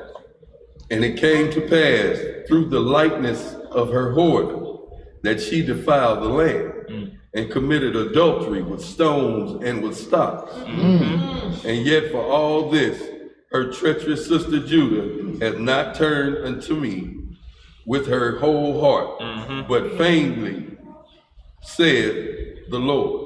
Vainly, he said deceptively. Vainly, that means deceptive. You know what I'm saying? Not for real or not wholeheartedly. She ain't turned onto me. You seen what I just did to your sister, but yeah, you want to play with me like this some type of game or something. Right, I'm gonna lay you down like I laid her down. You know what I'm saying? There ain't nothing special about you. Come on. Verse 11. And the Lord said unto me, the backsliding Israel has justified herself more than treacherous Judah. Look, you just keep calling Judah just treacherous. That ain't nothing good. No. That ain't nothing good at all. He say treacherous Judah. Come on. Go and proclaim these words toward the north, and say, return, thou backsliding Israel, says the Lord, and I will not cause my anger to fall upon you, for I am merciful. For he is what? I am merciful, says the Lord, and will not keep anger forever. Only acknowledge thine iniquities, that thou hast transgressed against the Lord, thy power, and hast scattered thy ways to the strangers under every green tree. And ye have not obeyed the voice, says the Elohim. And that's all he requires. That's all he wants, for you to acknowledge that you did wrong. You know what I'm saying? And then he'll have mercy on us. You know what I'm saying? No different from what he did with David. You know what I'm saying? David acknowledged his sins. And the Most High had mercy on him, because in that situation, David was supposed to be put to death. But David, by acknowledging his sins and his wrongdoings and repenting, the Most High had mercy on him. Same thing. Come on, bro. Verse 14. Turn, O backsliding children, says the Lord, for I am married unto you. For I am what? I am married unto you. And I will take you, one of a city, and two of a family, and I will bring you to Zion, and I will give you pastors according to mine heart, which shall feed you with knowledge and understanding. And it shall come to pass, when ye be multiplied in the increase in the land, in those days, says the Lord, they shall say no more, the ark of the covenant of the Elohim, neither shall it come to mind, neither shall they remember it, neither shall they visit it, neither shall it be done anymore. At that time they shall call Jerusalem the throne of the Elohim, and all the nations shall be gathered unto it, to the name of the Elohim, to Jerusalem. Neither shall they walk any more after the imagination of their evil heart. In those days the house of Judah shall walk with the house of Israel, and they shall come together out of the land of the north to the land that I have given for an inheritance unto your fathers. But I said, how shall I put thee among the children, and give thee a pleasant land, and goodly heritage of hosts of nations? And I said, thou shalt call me my father, and shall not turn away from me. That's right. Surely as a wife treacherously departed from her husband, so have ye dealt treacherously with me, O house of Israel, right, says the Elohim. Because we dealt treacherously with the Most High. Look at all the things that he done for us. He never did wrong to us. You know what I'm saying? And when you read the chapter before, that's when he asked the question, what wrong have I done to y'all that caused y'all to do this to me? You know what I'm saying? What have I done? Tell me. You know what I'm saying? You can't, right? You can't tell him because he ain't never did nothing wrong to us. But yet, as a wife treacherously departed from her husband, we've departed from the Most High. Man, come on now. A voice was heard upon the high places. The voice was heard where? Upon the high places. Meaning the places of worship. Come on. Weeping and supplication of the children of Israel. For they have perverted their way. And they have forgotten the Elohim, their power. Ooh, come on. Return ye backsliding children, and I will heal your backsliding. Behold, we come unto thee, for thou art the Elohim of our power. Truly in vain is salvation hoped for from the hills. So he's letting you know the worshiping of the gods is vain because it brings forth no salvation. Truly salvation truly in vain is salvation hoped for from the hills. That's what they did. That's what they places of worship was in. Come on. And from the multitude of the mountains. Truly the Elohim, our power, is the salvation of Israel. Is the salvation of Israel. And it's funny because when you look up the word salvation in Hebrew is actually Yehoshua. Yehoshua. You know what I'm saying? So when you read stuff like like Ephesians chapter 6 and he tell you, you know what I'm saying, the helmet of salvation. You know what I'm saying? That means you're supposed to be keeping Yehoshua on your mind at all times. Salvation is supposed to always be on your mind because then it'll direct your steps. You know what I'm saying? Because everything you do, it'll be towards your salvation. That's right. You know what I'm saying? You said a helmet of salvation? The helmet of salvation. A helmet means that you're wearing it. You wearing it. You got to wear it. You got to put it over your head to protect your head because guess what? We in a war. We're in a war. Salvation is Yeshua and he Yes, died sir. for me. And for those who have ears and eyes to see. And we always get a little concert. This ain't my class. This ain't my class. I ain't do that. And what you got? No, it's not. A lot of it's common sense. You know what I mean? You can watch the animals in nature, trees and all that. You know what I mean? So they ain't gonna shoot. A lot of people just food for the missile food. These why they ain't understand. Where you able? Verse 24. For shame have devoured the labor of our fathers from our youth. Right. Their flocks and their herds, their sons and their daughters. We lie down in our shame and are confused, and our confusion covereth us. Man, ain't that us? For we have sinned against the Elohim, our power. We and our fathers, from our youth, even unto this day, and have not obeyed the voice of the Elohim, our power. Bye. So now we're going to go to Isaiah 44. We're going to read the whole thing.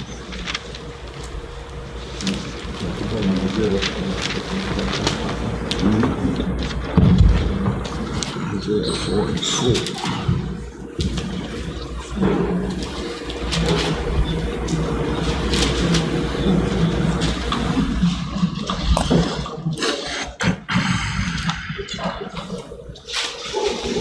Hey, everybody there? Isaiah chapter 44, verse 1.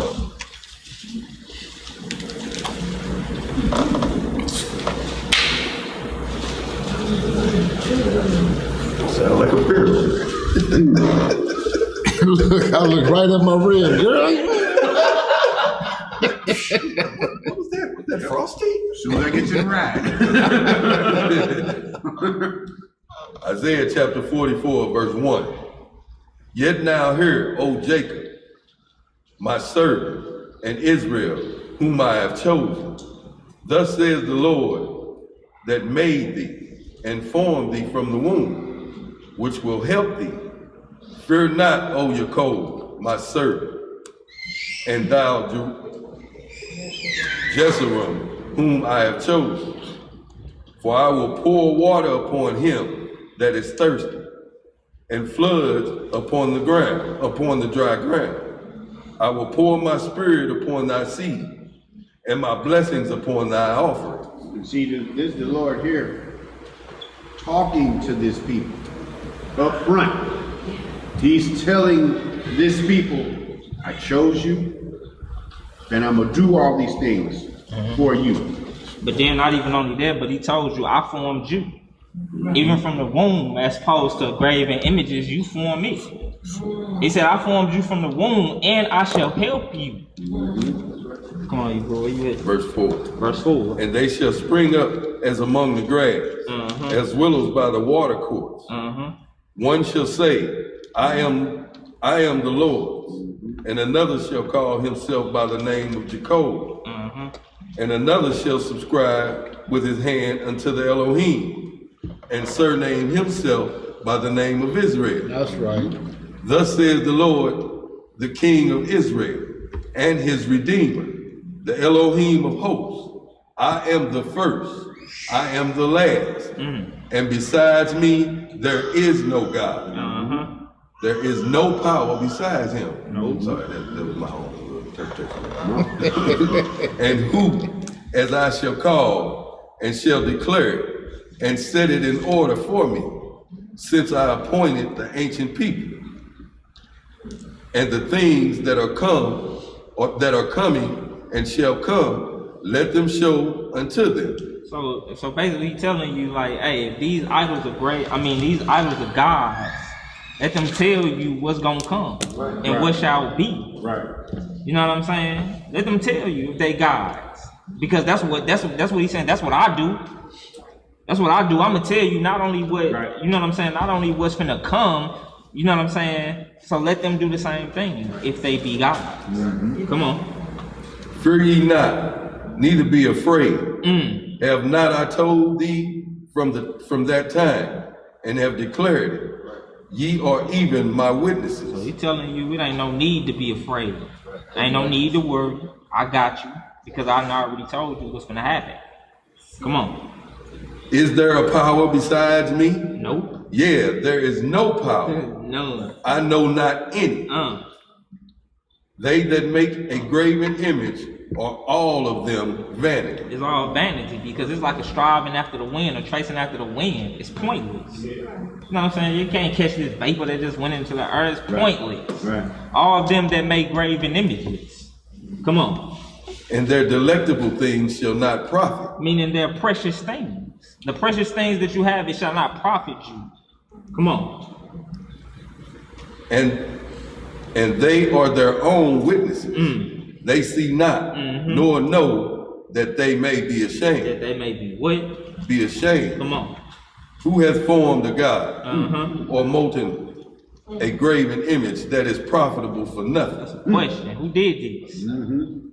Israel did it. We did it. We did it. Aaron did it.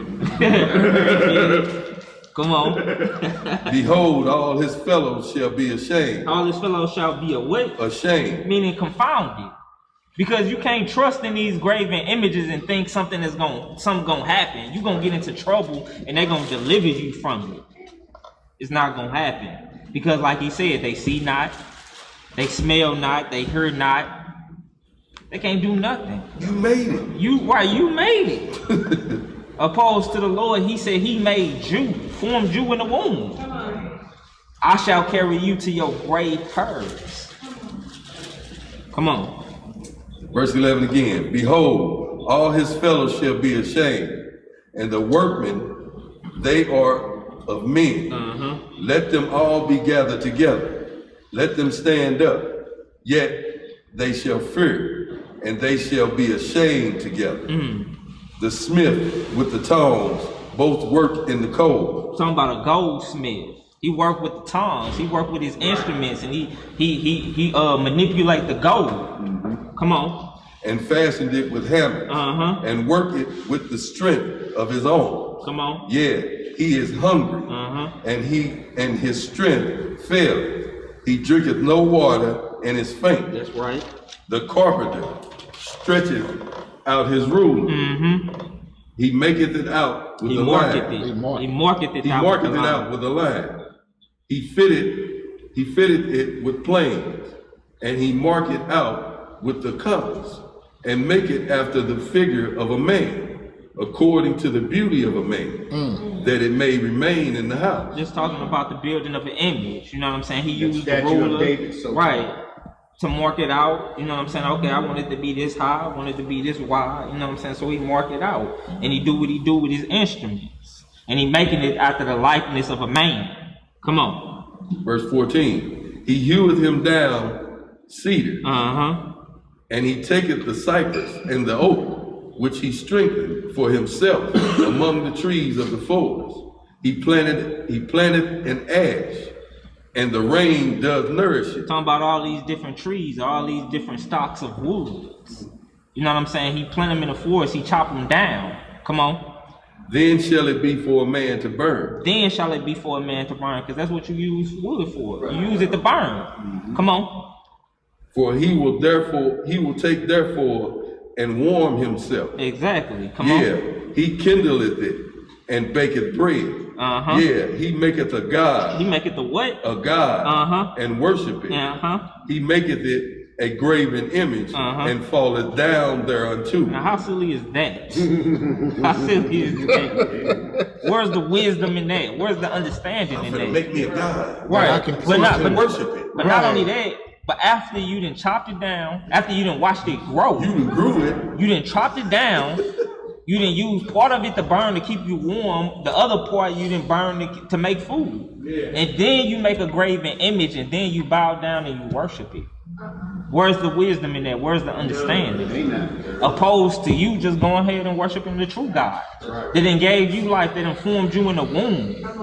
That done carried you. That done dropped the whole nation for you. Right. Come on, you bro. Verse 16. He burneth part thereof in the fire. Talking about the wood. He burned part of the wood in the fire. Come on. With part thereof he eateth flesh. He roasteth roast, and is satisfied. Yeah, he warmeth himself and say, I am warm. I have seen the fire. And the residue thereof he maketh a god. So the remaining parts of it, the parts that didn't make it in. Right, not even the first fruit. Right, not even the first fruit. Right. But he said the residue. Right, the residue. He maketh into a god. He maketh into a god. Come on. With leftovers. Right. Right. And the residue thereof he maketh a god, even his graven image. He falleth down unto it and worship it, and prayeth unto it, and says, deliver me. And says what? And says, deliver me, for thou art my God. Boy, if that ain't the silliest thing I done heard. He said, deliver me. Like, come on, you just built this whole graven image, and you asking it to deliver you? Like, this is how you know at this point that, you know what I'm saying, you have no wisdom and you have no understanding. At this point, you have departed from the true and living Elohim. Yes. True. Because it's not even, you don't even have the common sense to say, I didn't burn part of this to the, you know what I'm saying, to be warm, and part of this to eat. You know what I'm saying? And then I'm bowing down to it. Then I formed the rest of it into a graven image, and now I'm bowing down to it, and I'm asking it to deliver me from my troubles. What kind of sense does that make? You wasn't even here before you. How is it gonna deliver you? Exactly. You grew it, made it, burned it, did all this to it, but it's supposed to deliver you. It's supposed to deliver you. Why it couldn't deliver itself from that fire? Exactly. Well, hey, that's crazy. Verse 18. They have not known nor understood, for he has shut their eyes that they cannot see, and their hearts that they cannot understand. See, it's the Most High that done this. Like he's saying in 1 Thessalonians, he'll give you over to a strong delusion. Right. You know what I'm saying? That you will believe a lie. That's what he said. He didn't shut their eyes that they can't see, and their hearts that they can't understand. That, hey, I didn't just did these things, and yeah, I'm still bowing down to this image that I didn't make. It should be praying to me. Right. For real. Right. Come on. Right. Verse 19. And none considereth in his heart, neither is there any knowledge nor understanding to say, I have burned part of it in the fire. Yeah, I also have baked bread upon the coals thereof. I have roasted flesh and eaten it, and shall I make the residue thereof an abomination? Shall I fall down to the stock of a tree? See, he just, I don't know, did y'all hear what he just said? He said, never did we ever think of it this way. He said, This God that he made should be worshiping him. Straight up. Why would I make you be the God because you created it? And think about it. This is what he just said. The Most High created us to do what? To worship, to praise him. Right. Why are we doing it backwards? Right. That's just what he said with our whoredom. Y'all doing it backwards. Y'all got it wrong. You should be making a Y'all got it wrong. of gods that follow you. Exactly. You should be making all these little bitty people that you talk to. Right. That worship you in return because you created them. But see, we already had that though. He already had that coming for us because he said he gave us his word. And he told us y'all are a kingdom of priests, a holy nation. We were supposed to go forth and teach the other nations, and guess what? That was gonna praise us. Yeah. That was gonna praise us because hey, they was gonna see y'all. No, it didn't work out that way because we wanted to be like the other nations. We wouldn't start doing what they was doing. You know what I'm saying? We wanted to start churches. doing, but then, and not only that, but it said, man, we did it 10 times as better. Yeah. Went harder than them right, about went their harder own than them. paganisms. We went harder than them. But not even only that, we taught them. We taught them how to be wicked. Right. We taught them how to be wicked. Right. You know what I'm saying? And so, and now you saying it's just like, hey, we didn't forsaken the true and living God for stone and stocks. You know what I'm saying? Hey, it's really time to come back. You know what I'm saying? And understand that he's the one that's going to deliver us and save us from our trouble. You know what I'm saying? And take care of us and all that we're going through. Because even like the scriptures say, at a point in time, it's going to become a famine. It's going to be a famine in the land. But guess what? He'll feed us with manna bread again like he did back then. Are you going to be murmuring? Yeah, you know what I'm saying? You know, and we coming out again. You know what I'm saying? Because like I said, in a sense, history repeats itself. You know what I'm saying? Just like the Exodus was in Egypt, it'll be the same way here. Don't let the ground swallow you up. Boy, don't let the ground swallow you up. What you got, bro? This is gonna be even greater. Even greater. Because like he said, you know what I'm saying? There's gonna come a point in time where it'll no longer be said the Lord liveth that brought the children of Israel out of the land of Egypt, but the Lord liveth that what? The Lord coming. Yeah. You know what I'm saying? Exactly. That's what I'm looking forward to. I'm trying to get Hey. so we can make chicken and stars on the sky, man. Hey, straight up. Like, boy, about to eat me some good old chicken tonight. Hey, straight up. I feel you. Where we at, bro? Verse 20. He feedeth on ashes, and a deceived heart has turned him aside, that he cannot deliver his soul. So notice he said it's a deceived heart. At this point, you done deceived yourself, because you can't even deliver yourself. There's something you could deliver yourself in. You know what I'm saying? But your heart has been deceived, and you don't even see that you worshiping something that you created backwards. That he cannot deliver his soul, nor say, is there not a lie in my right hand? Remember these, O Jacob and Israel, for thou art my servant. I have formed thee. Notice how he say, I formed you, opposed to you forming something else. Come on. Thou art my servant, O Israel. Thou shalt not be forgotten of me. Right. Oh, man. I have blotted out as a thick cloud thy transgressions, and as a cloud thy sins. Return unto me, for I have redeemed thee.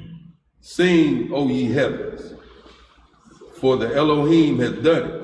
Shout, ye lower parts of the earth.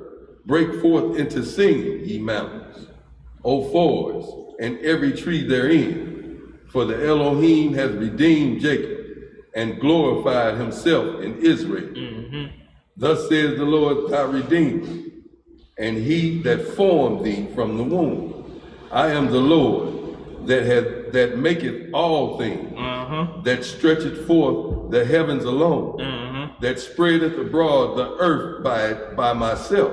And I be tripping off this and reading these verses. I be like, hey, the Most High be bragging. He ain't ashamed to brag on himself. You know what I'm saying? Because he is. He is. He done did all of these things. I done stretched forth the heavens by myself. Huh? Nobody talks about Exactly. You know what I'm saying? Like, hey, you gonna brag on your accomplishments, and he's just telling you the truth. You know what I'm saying? Like, why are you worshiping these things when I'm the one that then did this? You know what I'm saying? I'm the one that did this. I stretched out the heavens by myself. You know what I'm saying? I made the earth and I hung it on nothing. Come on. You know what I'm saying? I can number the stars. I can tell you how many they are, and I call them by name. Right. You know what I'm saying? I can count the number. I can count the number of the sands of the sea. That's right. And the hairs on your head. And the hairs on your head. Yeah. You know what I'm saying? Why is it any point to fear anything else at that point?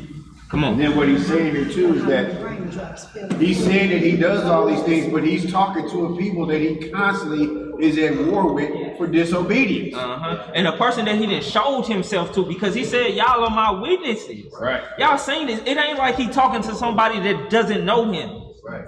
This is our ancestors that didn't sing his miracles. Hear, O They didn't Israel. say, right, hear, O Israel. You know what I'm saying? Hear, O Israel, because he constantly got to keep reminding us that, look, this is what I've done for y'all. This is who I am. You know what I'm saying? When I sent Moses to y'all, like, I am that I am. You know what I'm saying? Come on, Ebru. What you say?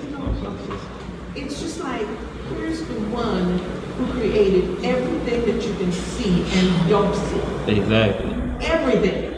And then you want to try and use that thing that he made and worship it. It's almost like the wisdom of Solomon, chapter 14. Blessed is what did he say? I can't remember off the top of the head, but I know what you're talking about. Yeah. They form an idol is to begin the spiritual fornication. Spiritual fornication. My script there. It's just like, what are we thinking? What are we thinking? This is like something that's set up. Even the sun is not as big as the next sun over from us. It makes our sun look like not even a dot. But yet we worship this thing and say, who is God? And then, not even only that, but then in Wisdom of Solomon, chapter 13. All right. All right, shalom. Shalom, family. Shabbat shalom. Shabbat shalom. I said I'll talk to you in the morning.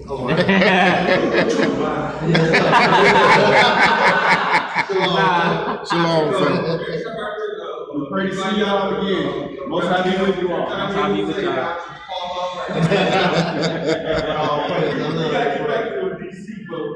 All right. Safe on y'all travel. Yes, sir. Most High be with you. Then it's like he's saying in Wisdom of Solomon, chapter 13. You know what I'm saying? By his creation, his power is proportionately known. You know what I'm saying? So you can look out at the sun and you can see just how powerful he is. Because guess what? He made the sun. Yes. You know what I'm saying? We can't even come close to the sun. He made the stars, the heavens, the ocean. You know what I'm saying? Everything therein. And you know what I'm saying? Like we can't even, you know what I'm saying? You could just study his creation and you can get a glimpse, just a glimpse at his power. You know what I'm saying? So yeah. All right, where we at, Hebrew? Verse 25. Verse 25.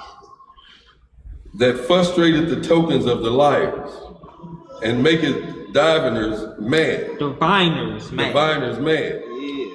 That turneth wise men backward and maketh their knowledge foolish. That confirmeth the word of his servant and performeth the counsel of his messenger. Right, because his word ain't gonna come back void. That's right. That saith to Jerusalem, thou shalt be inhabited, and to the cities of Judea, of Judah, ye shall be built, and I will rise up, the decayed places thereof. That saith to the deep, be dry, and I will dry up the rivers. That saith of Cyrus, he is my shepherd, and shall perform all my pleasures, even saying to Jerusalem, thou shalt be built, and to the temple, thy foundation shall be laid. All right, Jeremiah 10, 1 through 18. Write down Baal and the dragon. They can read that on. Yeah, y'all can read Baal and the dragon on y'all own. That's a real good story. We just show y'all you know what I'm saying? Like, even the people that worship idols, they know that these idols are nothing. You know what I'm saying? That's a real good story for y'all to read as well. Because shoot, it's already 4:30. I ain't trying to go into problems. So shoot, I guess, you know what? And then I guess I can read Joshua, the 11th chapter too as well. Read Joshua the 11th chapter as well on y'all own. And we just gonna hit Jeremiah 10, 1 through 18. Isaiah 46 and then we're gonna end it with Revelation chapter 19, 1 through 6. Okay. It is military. Yeah. 1 through 6. All right, we're going in the book of Jeremiah, the 10th chapter. We'll start our reading at about verse 1. Yes, sir. Out one.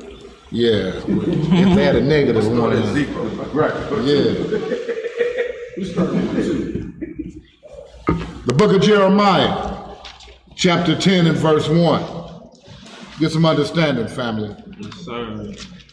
Hear ye the word which the Most High speaketh unto you, O house of Israel. Oh, house of who? Of Israel. So he's speaking to us. Come on. Thus saith the Most High, learn not the way of the heathen. Learn not the way of the who? Of the heathen. And be not dismayed at the signs of heaven. It ain't no point to be dismayed at the signs of heaven, because guess what? He made the signs of heaven. So what's the point of being dismayed or confounded at the signs of heaven, and you serve the God that made them? Right. What is there to fear? Come on. For the heathen are dismayed at them. For the customs of the people are vain. Meaning the traditions. The traditions of these people or the heathens are vain or worthless. It's like a striving after the wind or trying to catch the wind. There's no point to it. Come on. For one cutteth the tree out of the forest, the work of the hands of the workmen with an axe, or with the axe. So now they're going into a little detail about the customs of the people. Come on. They deck it with silver and with gold. They fasten it with nails and with hammers. That's right. That it move not. In verse 4 right here, we read earlier that the Most High did some decking. He decked us with silver and with gold. Hey, that's right. Okay, so he put the same things that he put on us. He decked us out with these heathens are putting on these idols. Hey, boy, great observation. Verse 5. They are upright as the palm tree, but speak not. They must needs be born. Meaning they gotta be carried because they can't move. Right. Come on. Because they cannot go. Be not afraid of them, for they cannot do evil. They cannot do what? They cannot do evil. Come on. Neither also is it in them to do good. So he's telling you, what's the point of being afraid of Buddha or Allah? He cannot do good, nor can he do evil like the Most High. So they don't exist. And when he say evil, he's not speaking in a sense of wickedness. He's speaking more in the sense of like calamity, because he brought evil upon Egypt with the 12 plagues. That wasn't wickedness, but it was just calamity. He brought destruction upon them. He's saying these guys can't do that. It's no point in fearing them. It's no point at all. You know what I'm saying? Come on. For as much as there is none like unto thee. There is none like unto who? Unto thee, O Yahweh. Come on. Thou art great, and thy name is great in might. Same thing that Rahab the harlot was saying. Your name is, I mean, you know what I'm saying? Hey, it's a reason to fear him. Right. Because of what we done heard. It's a reason to fear him. How he done drive up the Red Sea. How he done killed the Egyptians in the midst of it. And how he done bought y'all free. Come on. Verse 7. Who would not fear thee? That's a good question. Who not gonna fear you? Who wouldn't? That's a good question. Come on. O King of nations. O King of what? Of nations. For to thee doth it appertain. See, appertain meaning befits. To the Most High do fur befits or suits. Yeah. Nobody else it does. And the scriptures don't tell you, in the scriptures, when you read about fear, the Most High said, don't fear nobody but me. That's right. He's the only one that fear pertains to. That's right. It's to him. He said, don't fear him that can kill the body. That's right. But fear him that can do what? The body and the soul. In word. Right. And hellfire. That's the only one that we fear. Come on. Hallelujah. I'll take it from the top. Yeah. Who would not fear thee, O King of nations? That's right. For to thee doth it appertain. For as much as among all the wise men of the nations, and in all their kingdoms, there is none like unto thee. But they are altogether brutish and foolish. Talking about all these men of all these different nations, they're brutish and they're foolish. But why? Come on. The stock is a doctrine of vanity. Talking about graven images. It's vanity. The teachers of stocks and graven images is vanity. That's right. Come on. Silver spread into plates is brought from Tarshish, and gold from Euphaz, the work of the workman, and of the hands of the founder. Blue and purple is their clothing. They are all the work of cunning men. But the Most High is the true Elohim. Is the true what? Is the true Elohim. Yes, sir. Come on. He is the living power. Now that's important because he said he's the living power. Guess what? Because before he blew breath in Adam, Adam was what? He was a body with a soul. He was a dirt man until he blew that breath in Adam. Right. And in Job 34, Elihu, he said, if the Most High, what he say? Let me see. Let me read that right quick. He said, if he set his heart upon man, if he gather unto himself his spirit and his breath, all flesh shall perish together. Some flesh. All flesh. Just the flesh I don't like. All flesh right. shall perish together, and man shall turn again onto dust. So when you get down into it, the Most High is the only thing that's living. Everything else is just borrowing from him. Everything else is just borrowing from him, no matter what you talking about. Man, beasts, fish, fowl of the earth, everything. Creeping thing is all just borrowing from him. And he said if he turned, if he was to gather his spirit, if he was to call back his breath, everything would perish. And man would turn back onto the dust from which he came. That's a part. That what other reason do you need? But yet, for the Most High? The people that he chose. The people that he chose. You got high-minded because the dust ain't on the ground. Yeah, right. Got high-minded because he decorated us with his comeliness. Come on. Verse 10. But the Most High is the true Elohim. He is the living power and an everlasting King. At his wrath, the earth shall tremble. And not just the earth, but he said the heavens as well. And his coming, he said the heavens shall wax old like a garment. The pillars of the earth shall shake. And if this ain't a reason to fear the Most High, I don't know what other reason there is. Because I don't know no idol, no man, nobody else that can make the heavens tremble or the earth. Wait till he show himself. Right, wait till he show himself. He said the mountains will flee. The mountains. Come on. And the nation shall not be able to abide his indignation.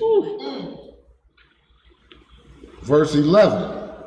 Thus shall ye say unto them, the gods that have not made the heaven and the earth, even they shall perish from the earth and from under these heavens. So not only do we got a message for the children of Israel, but he said, I got a message for the gods that didn't make the heavens and the earth.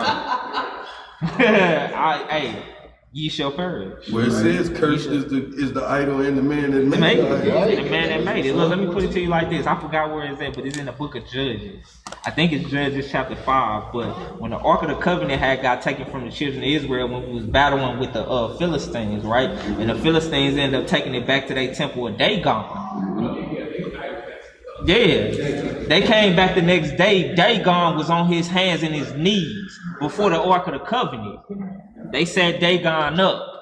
Next day they came back. Huh? I didn't read that. I think it's Judges chapter 5. I think it's Judges chapter 5, if I'm not mistaken. Judges chapter 5. But he came back the next day, and Dagon, I believe, if I'm not mistaken, his head and his hands was cut off. The hands, you know what I'm talking about then. Yeah, his hands and his head, his head and his hands was cut off. Letting you know that should be a judgment. That should be a judgment for the gods of the heathen as well. They not gonna save you. What you got, bro? That's also the most time he does everything in cycles, he speaks himself. Jezebel got killed. Threw out the window. The dogs all everything except her hand and head. Bunch of revelations talking about what you do with your head and your hand. You know, mark of the beast in your head with your hand. You believe what you do with your hand.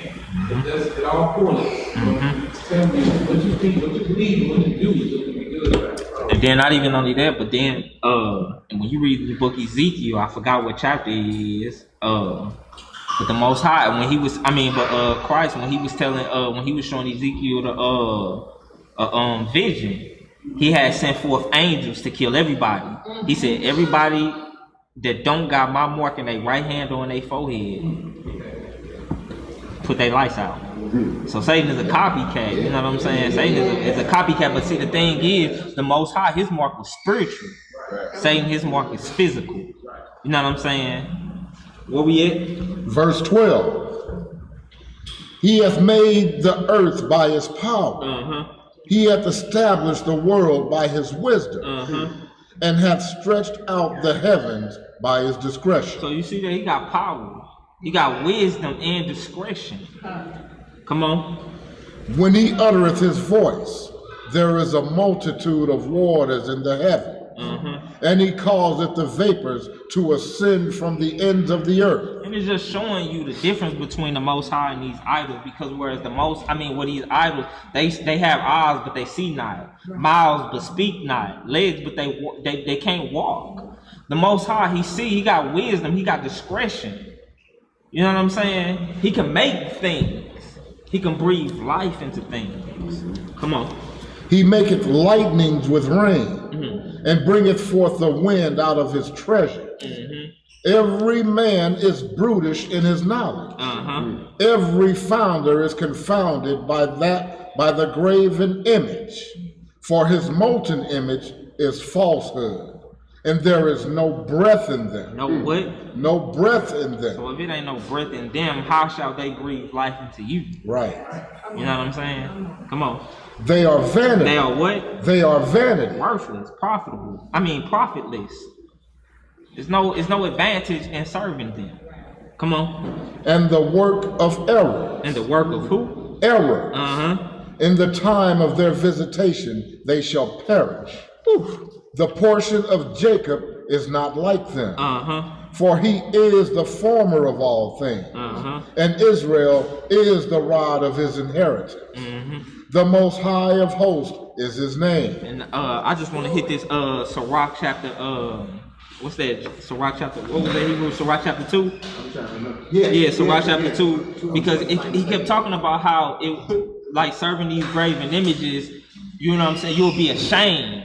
You'll be ashamed because they're not going to save you in a time of trouble. They're not going to help you, you know what I'm saying, when there's a famine in the land. They're not going to do any of those things. So you shall be ashamed or confounded, but with the Most High it's not so. And that's what this Sirach chapter 2, 9 through what, 15? I just happen to have been on that page. Oh, wait. And I was going to pull it as a witness. I just said I ain't going to say that. That ain't the Most High. Hallelujah. Yeah, go hit 9. You want these last two? What? Are you done with this? That's done, Hebrew. You can drop it right there. Okay. And we got that Isaiah 46. Yeah, we're going to hit that as soon as we're done with this Sirach 2. We're going to start at 9 through... Sure, I want to read the whole thing. You want to read the whole thing? All right, we'll read the whole thing. We read the whole thing. It's only 18 verses. You can pull it up on the board right there. Oh, yeah, I meant to already have it on there, but when you said we wasn't going there, I didn't pull it up. Oh, my bad. My bad. I should have had it on here. I meant to do it early in the class. All praise, all praise. We only got a few more, y'all. We only got like 15 minutes and then we out. Okay, Daniel. All right. 15 minutes and then we out here. Yeah, boy, you fitting right on in, ain't you, boy? He did learn something. Yeah. You better sit next to Daniel next week. I told y'all, like, you know, Daniel. Learn how to tell time. You running, Zeb? Nah, man, this thing's slow. We're in the book of Ecclesiasticus, or Sirach, in the Apocrypha. I'm gonna read chapter 2. Everybody there? Mm-hmm. Let's get some understanding, family. My son, if thou come to serve the Lord, prepare thy soul for temptation. And that's the first thing that he tells you. Like, if you planning on serving the Most High, you got to prepare your soul for temptation, because that's what's coming. Coming, boy, I'm Temptation telling is you. coming. Come on. Set thy heart aright, and constantly endure. And do what? And constantly endure. Because you're going to have temptation after temptation after temptation, so you got to constantly endure. Because guess what? He that endures to the end shall what? Exactly. Come on. And make not haste in time of trouble. So don't be quick to bail when you faced with some type of tribulation. That's right. You know what I'm saying? You got to endure these things. You know what I'm saying? Because, it's going to tell you in the next verse. Come on. Cleave unto him. Do what? Cleave unto him. Why? Because we married unto him. Cleave unto him, because remember what it said, those that cleaved unto him during the time of Baal Peor, they didn't purge. Right. So the same thing when the time of his judgment come, if we cleave unto him, we'll be saved. If we endure. Right. Come on. Cleave unto him and depart not away, that thou mayest be increased at thy last end. Whatsoever is brought upon thee, take cheerfully. Whether it's good or whether it's bad, be cheerful about it. Praise his name. Ain't that what the apostles did? You should be happy you still in the game. Exactly. Ain't that what the apostles did when, you know what I'm saying, when they was beef for his name? Yeah, they took it cheerfully. Same thing for us. Verse 4.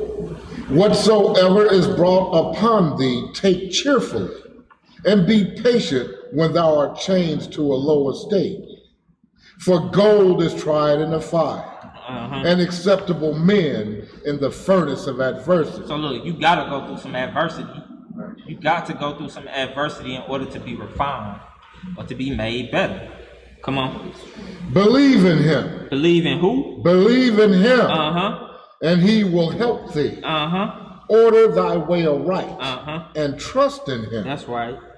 Ye that fear the Most High, wait for his mercy, and go not aside, lest ye fall. That's right. Ye that fear the Most High, believe him, and your reward shall not fail. They ain't gonna fail. That's a guarantee. You can take it to the bank. Come on.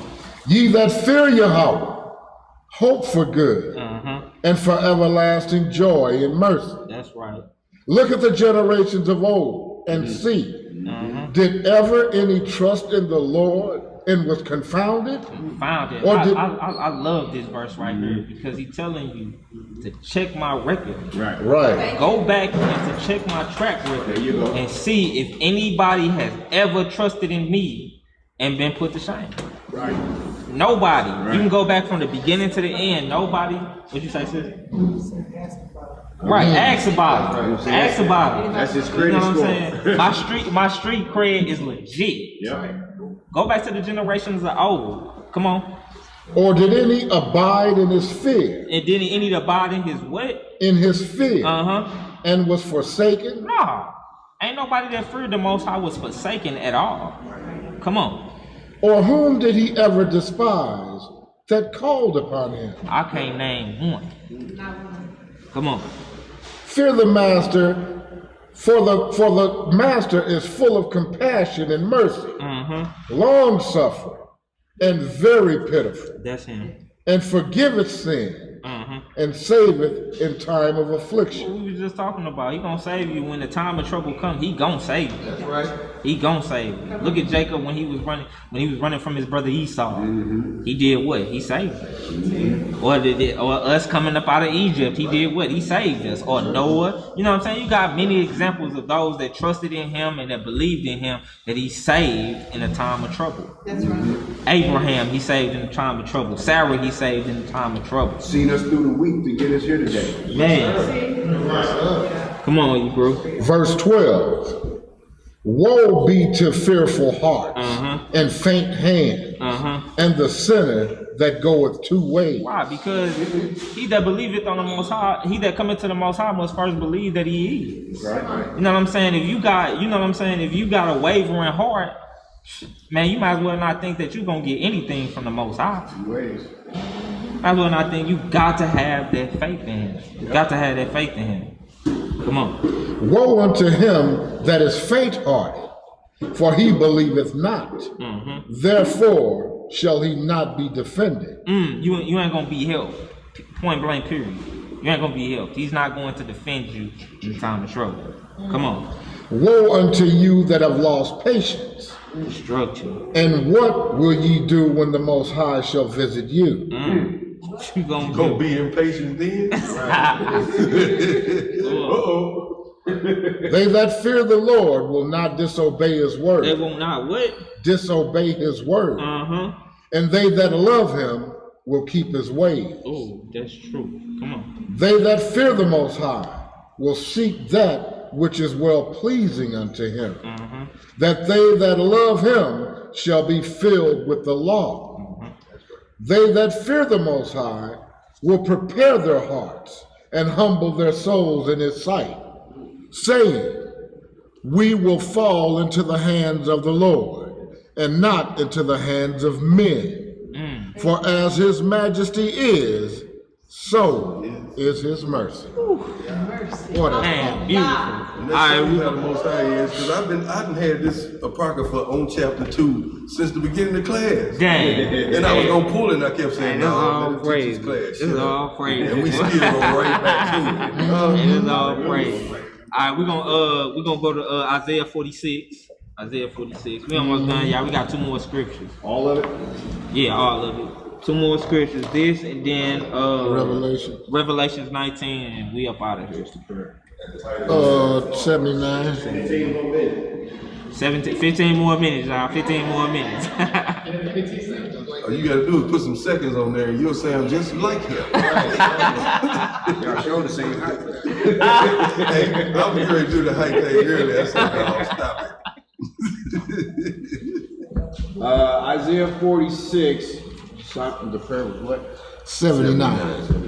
And I want y'all to listen to this Isaiah 46 because, man, when I read this, it was just like, it was just kind of blew my mind.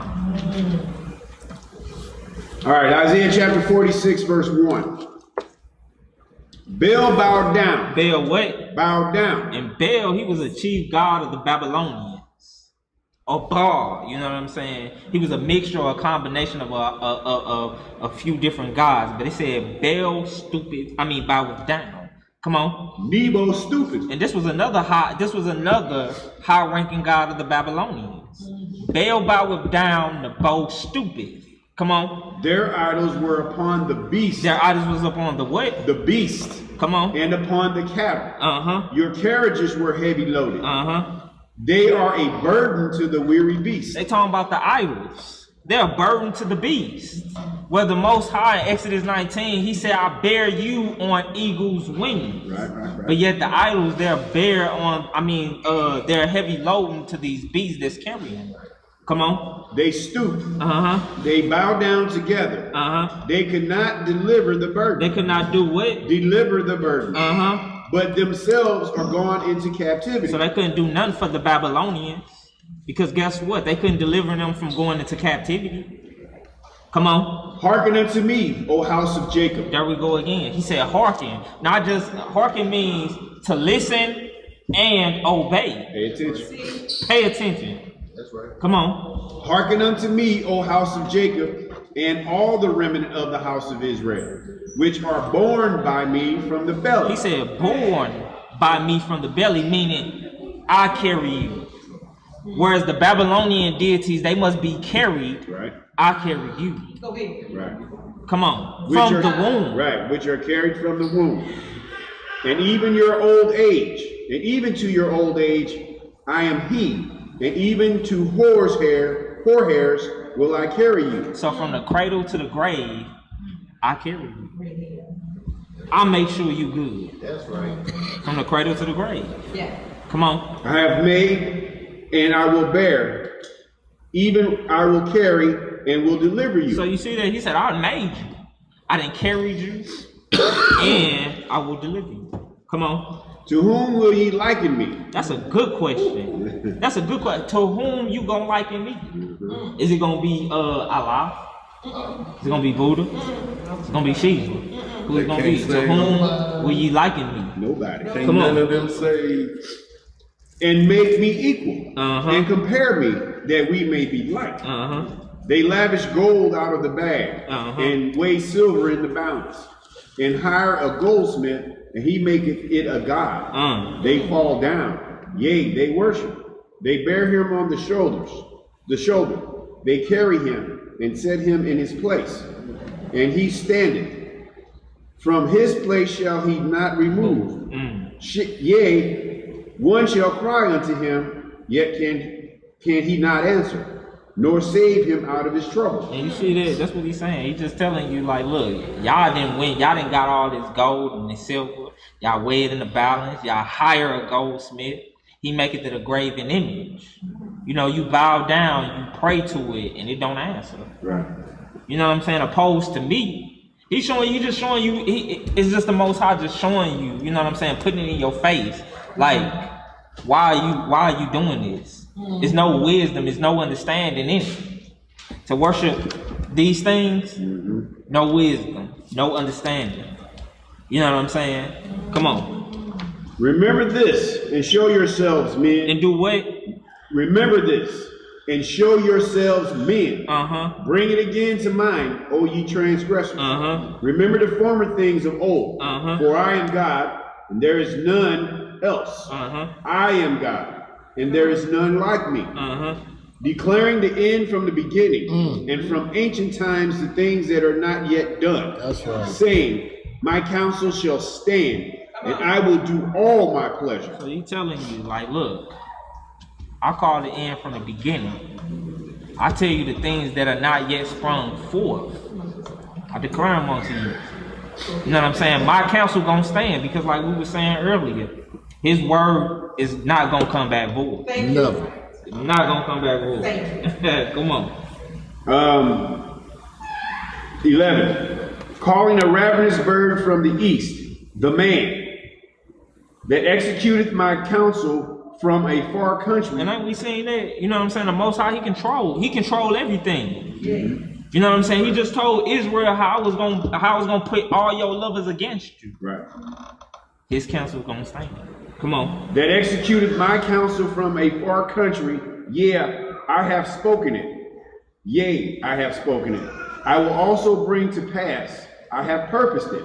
I will also do it. Hearken unto me, ye stout-hearted, that are far from righteousness. I bring near my righteousness. It shall not be far off.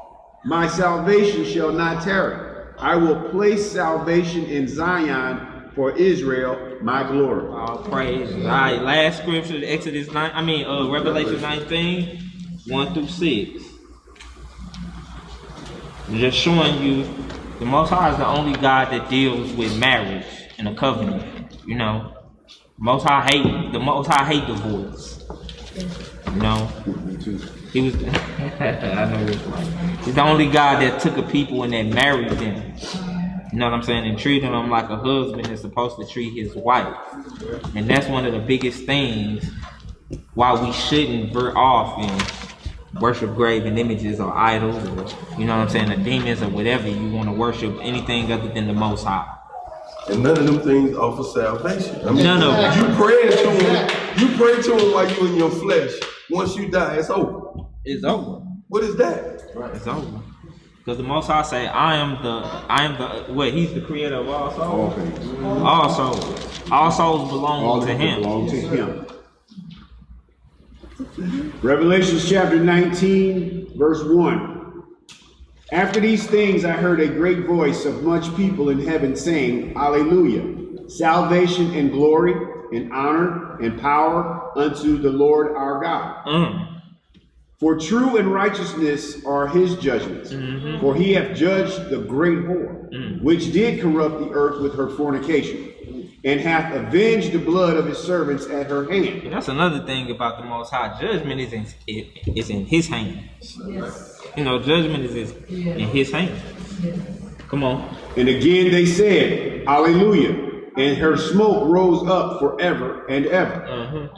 And the 4 and 20 elders and the 4 beasts fell down and worshiped God that sat on the throne, saying, Amen, Hallelujah. And a voice came out of the throne, saying, Praise our God, all ye his servants, and ye that fear him, both small and great. And I heard as it were the voice of a great multitude, and as the voice of many waters, and as the voice of a mighty thunderings, saying, Hallelujah, for the Lord God omnipotent reigneth. Let us be glad and rejoice, and give honor to him, for the marriage is of the Lamb, for the marriage of the Lamb is come. For the marriage of the who? Of the Lamb is come. And his wife hath made herself ready. So we understand and we know, according to John 1 and 36, that the Lamb is Christ. You know what I'm saying? And his wife is who? Us. It's Israel. Hallelujah. You know, this talking about this bringing it all from the beginning to the end. The same thing, the marriage covenant that the Most High made with us. Thank you, Father. You know what I'm saying? And why it is that we shouldn't go back to worshiping, you know what I'm saying, other gods. Come on. And to verse 8, and to her was granted that she should be arrayed in fine linen, clean and white. And fine linen is the righteousness of the saints. The same thing in Ezekiel 36. Before we went off, we was what he say? We was arrayed in fine linen. Right. Come on. But he said unto me, right blessed are they which are called unto the marriage supper of the Lamb. And he saith unto me, these are the true sayings of God. You can hold there, but let's go down to go down. Let's get 10. Let's get 10 in here. And I fell at the feet to worship him. And he said unto me, see thou do it not. I am thy fellow servant and of thy brethren that have the testimony of Jesus. Worship God. Worship who? Worship God. For the testimony of Jesus is the spirit of prophecy. And we just show you that Christ does not know ordinary angel. No. You know what I'm saying? Because in Exodus 3 and what was it? Joshua chapter 5. Joshua and Moses both dropped down and worshiped him. Yes. But this angel just told John, you don't worship me. Right. You worship God. Right. And the testimony of Jesus Christ. Yep. So hey, we gonna end it right there. Excellent for us, my brother. Excellent class, man. Excellent, man. Excellent, man. Excellent. I'm not gonna sit because I expect. I know. Excellent. Hallelujah, boy.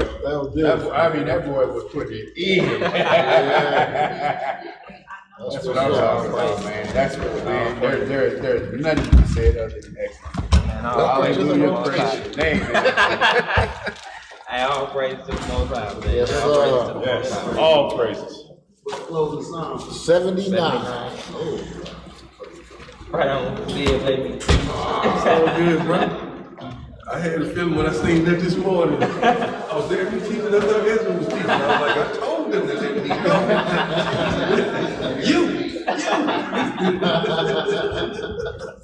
Hey, all praise. All praise, man. We had all this together, man. It's beautiful to have more in the rotation. Straight up. It's good to be in the rotation. Got the first one out the way.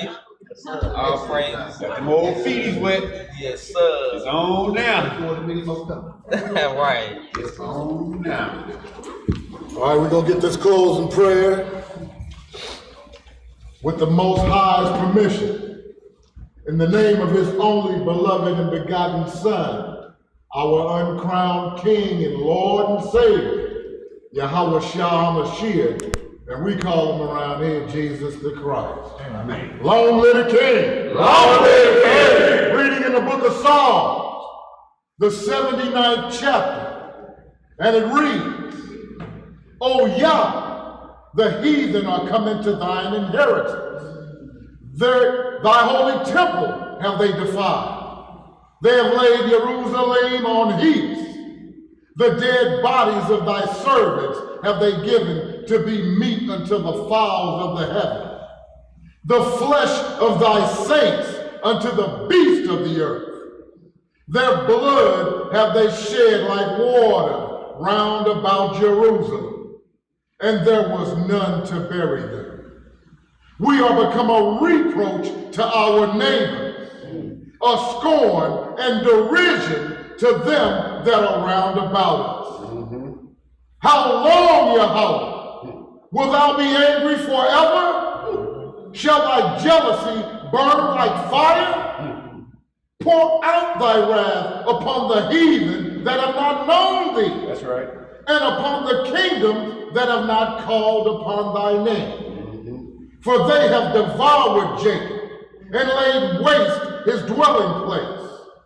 Oh, remember not against us former iniquity. Let thy tender mercies speedily prevent us. Yes. For we are brought very low. Help us, O Elohim of our salvation, for the glory of thy name, and deliver us, and purge away our sins, for thy name's sake. Wherefore should the heathen say, where is their God? Let him be known among the heathen in our sight by the revenging of the blood of thy servants, which is shed. Let the sighing of the prisoner come before thee. According to the greatness of thy power, preserve thou those that are appointed to die. That's right. And render unto our neighbors sevenfold into their bosom their reproach. Yes, Lord. Wherewith they have reproached thee, O Yahweh. So we, thy people, and sheep of thy pasture, will give thee thanks forever. We will show forth thy praise to all generations. Hallelujah! Say hi! Well, if y'all got a shekel or two, we gladly appreciate it. Check on that loop. All right, all right.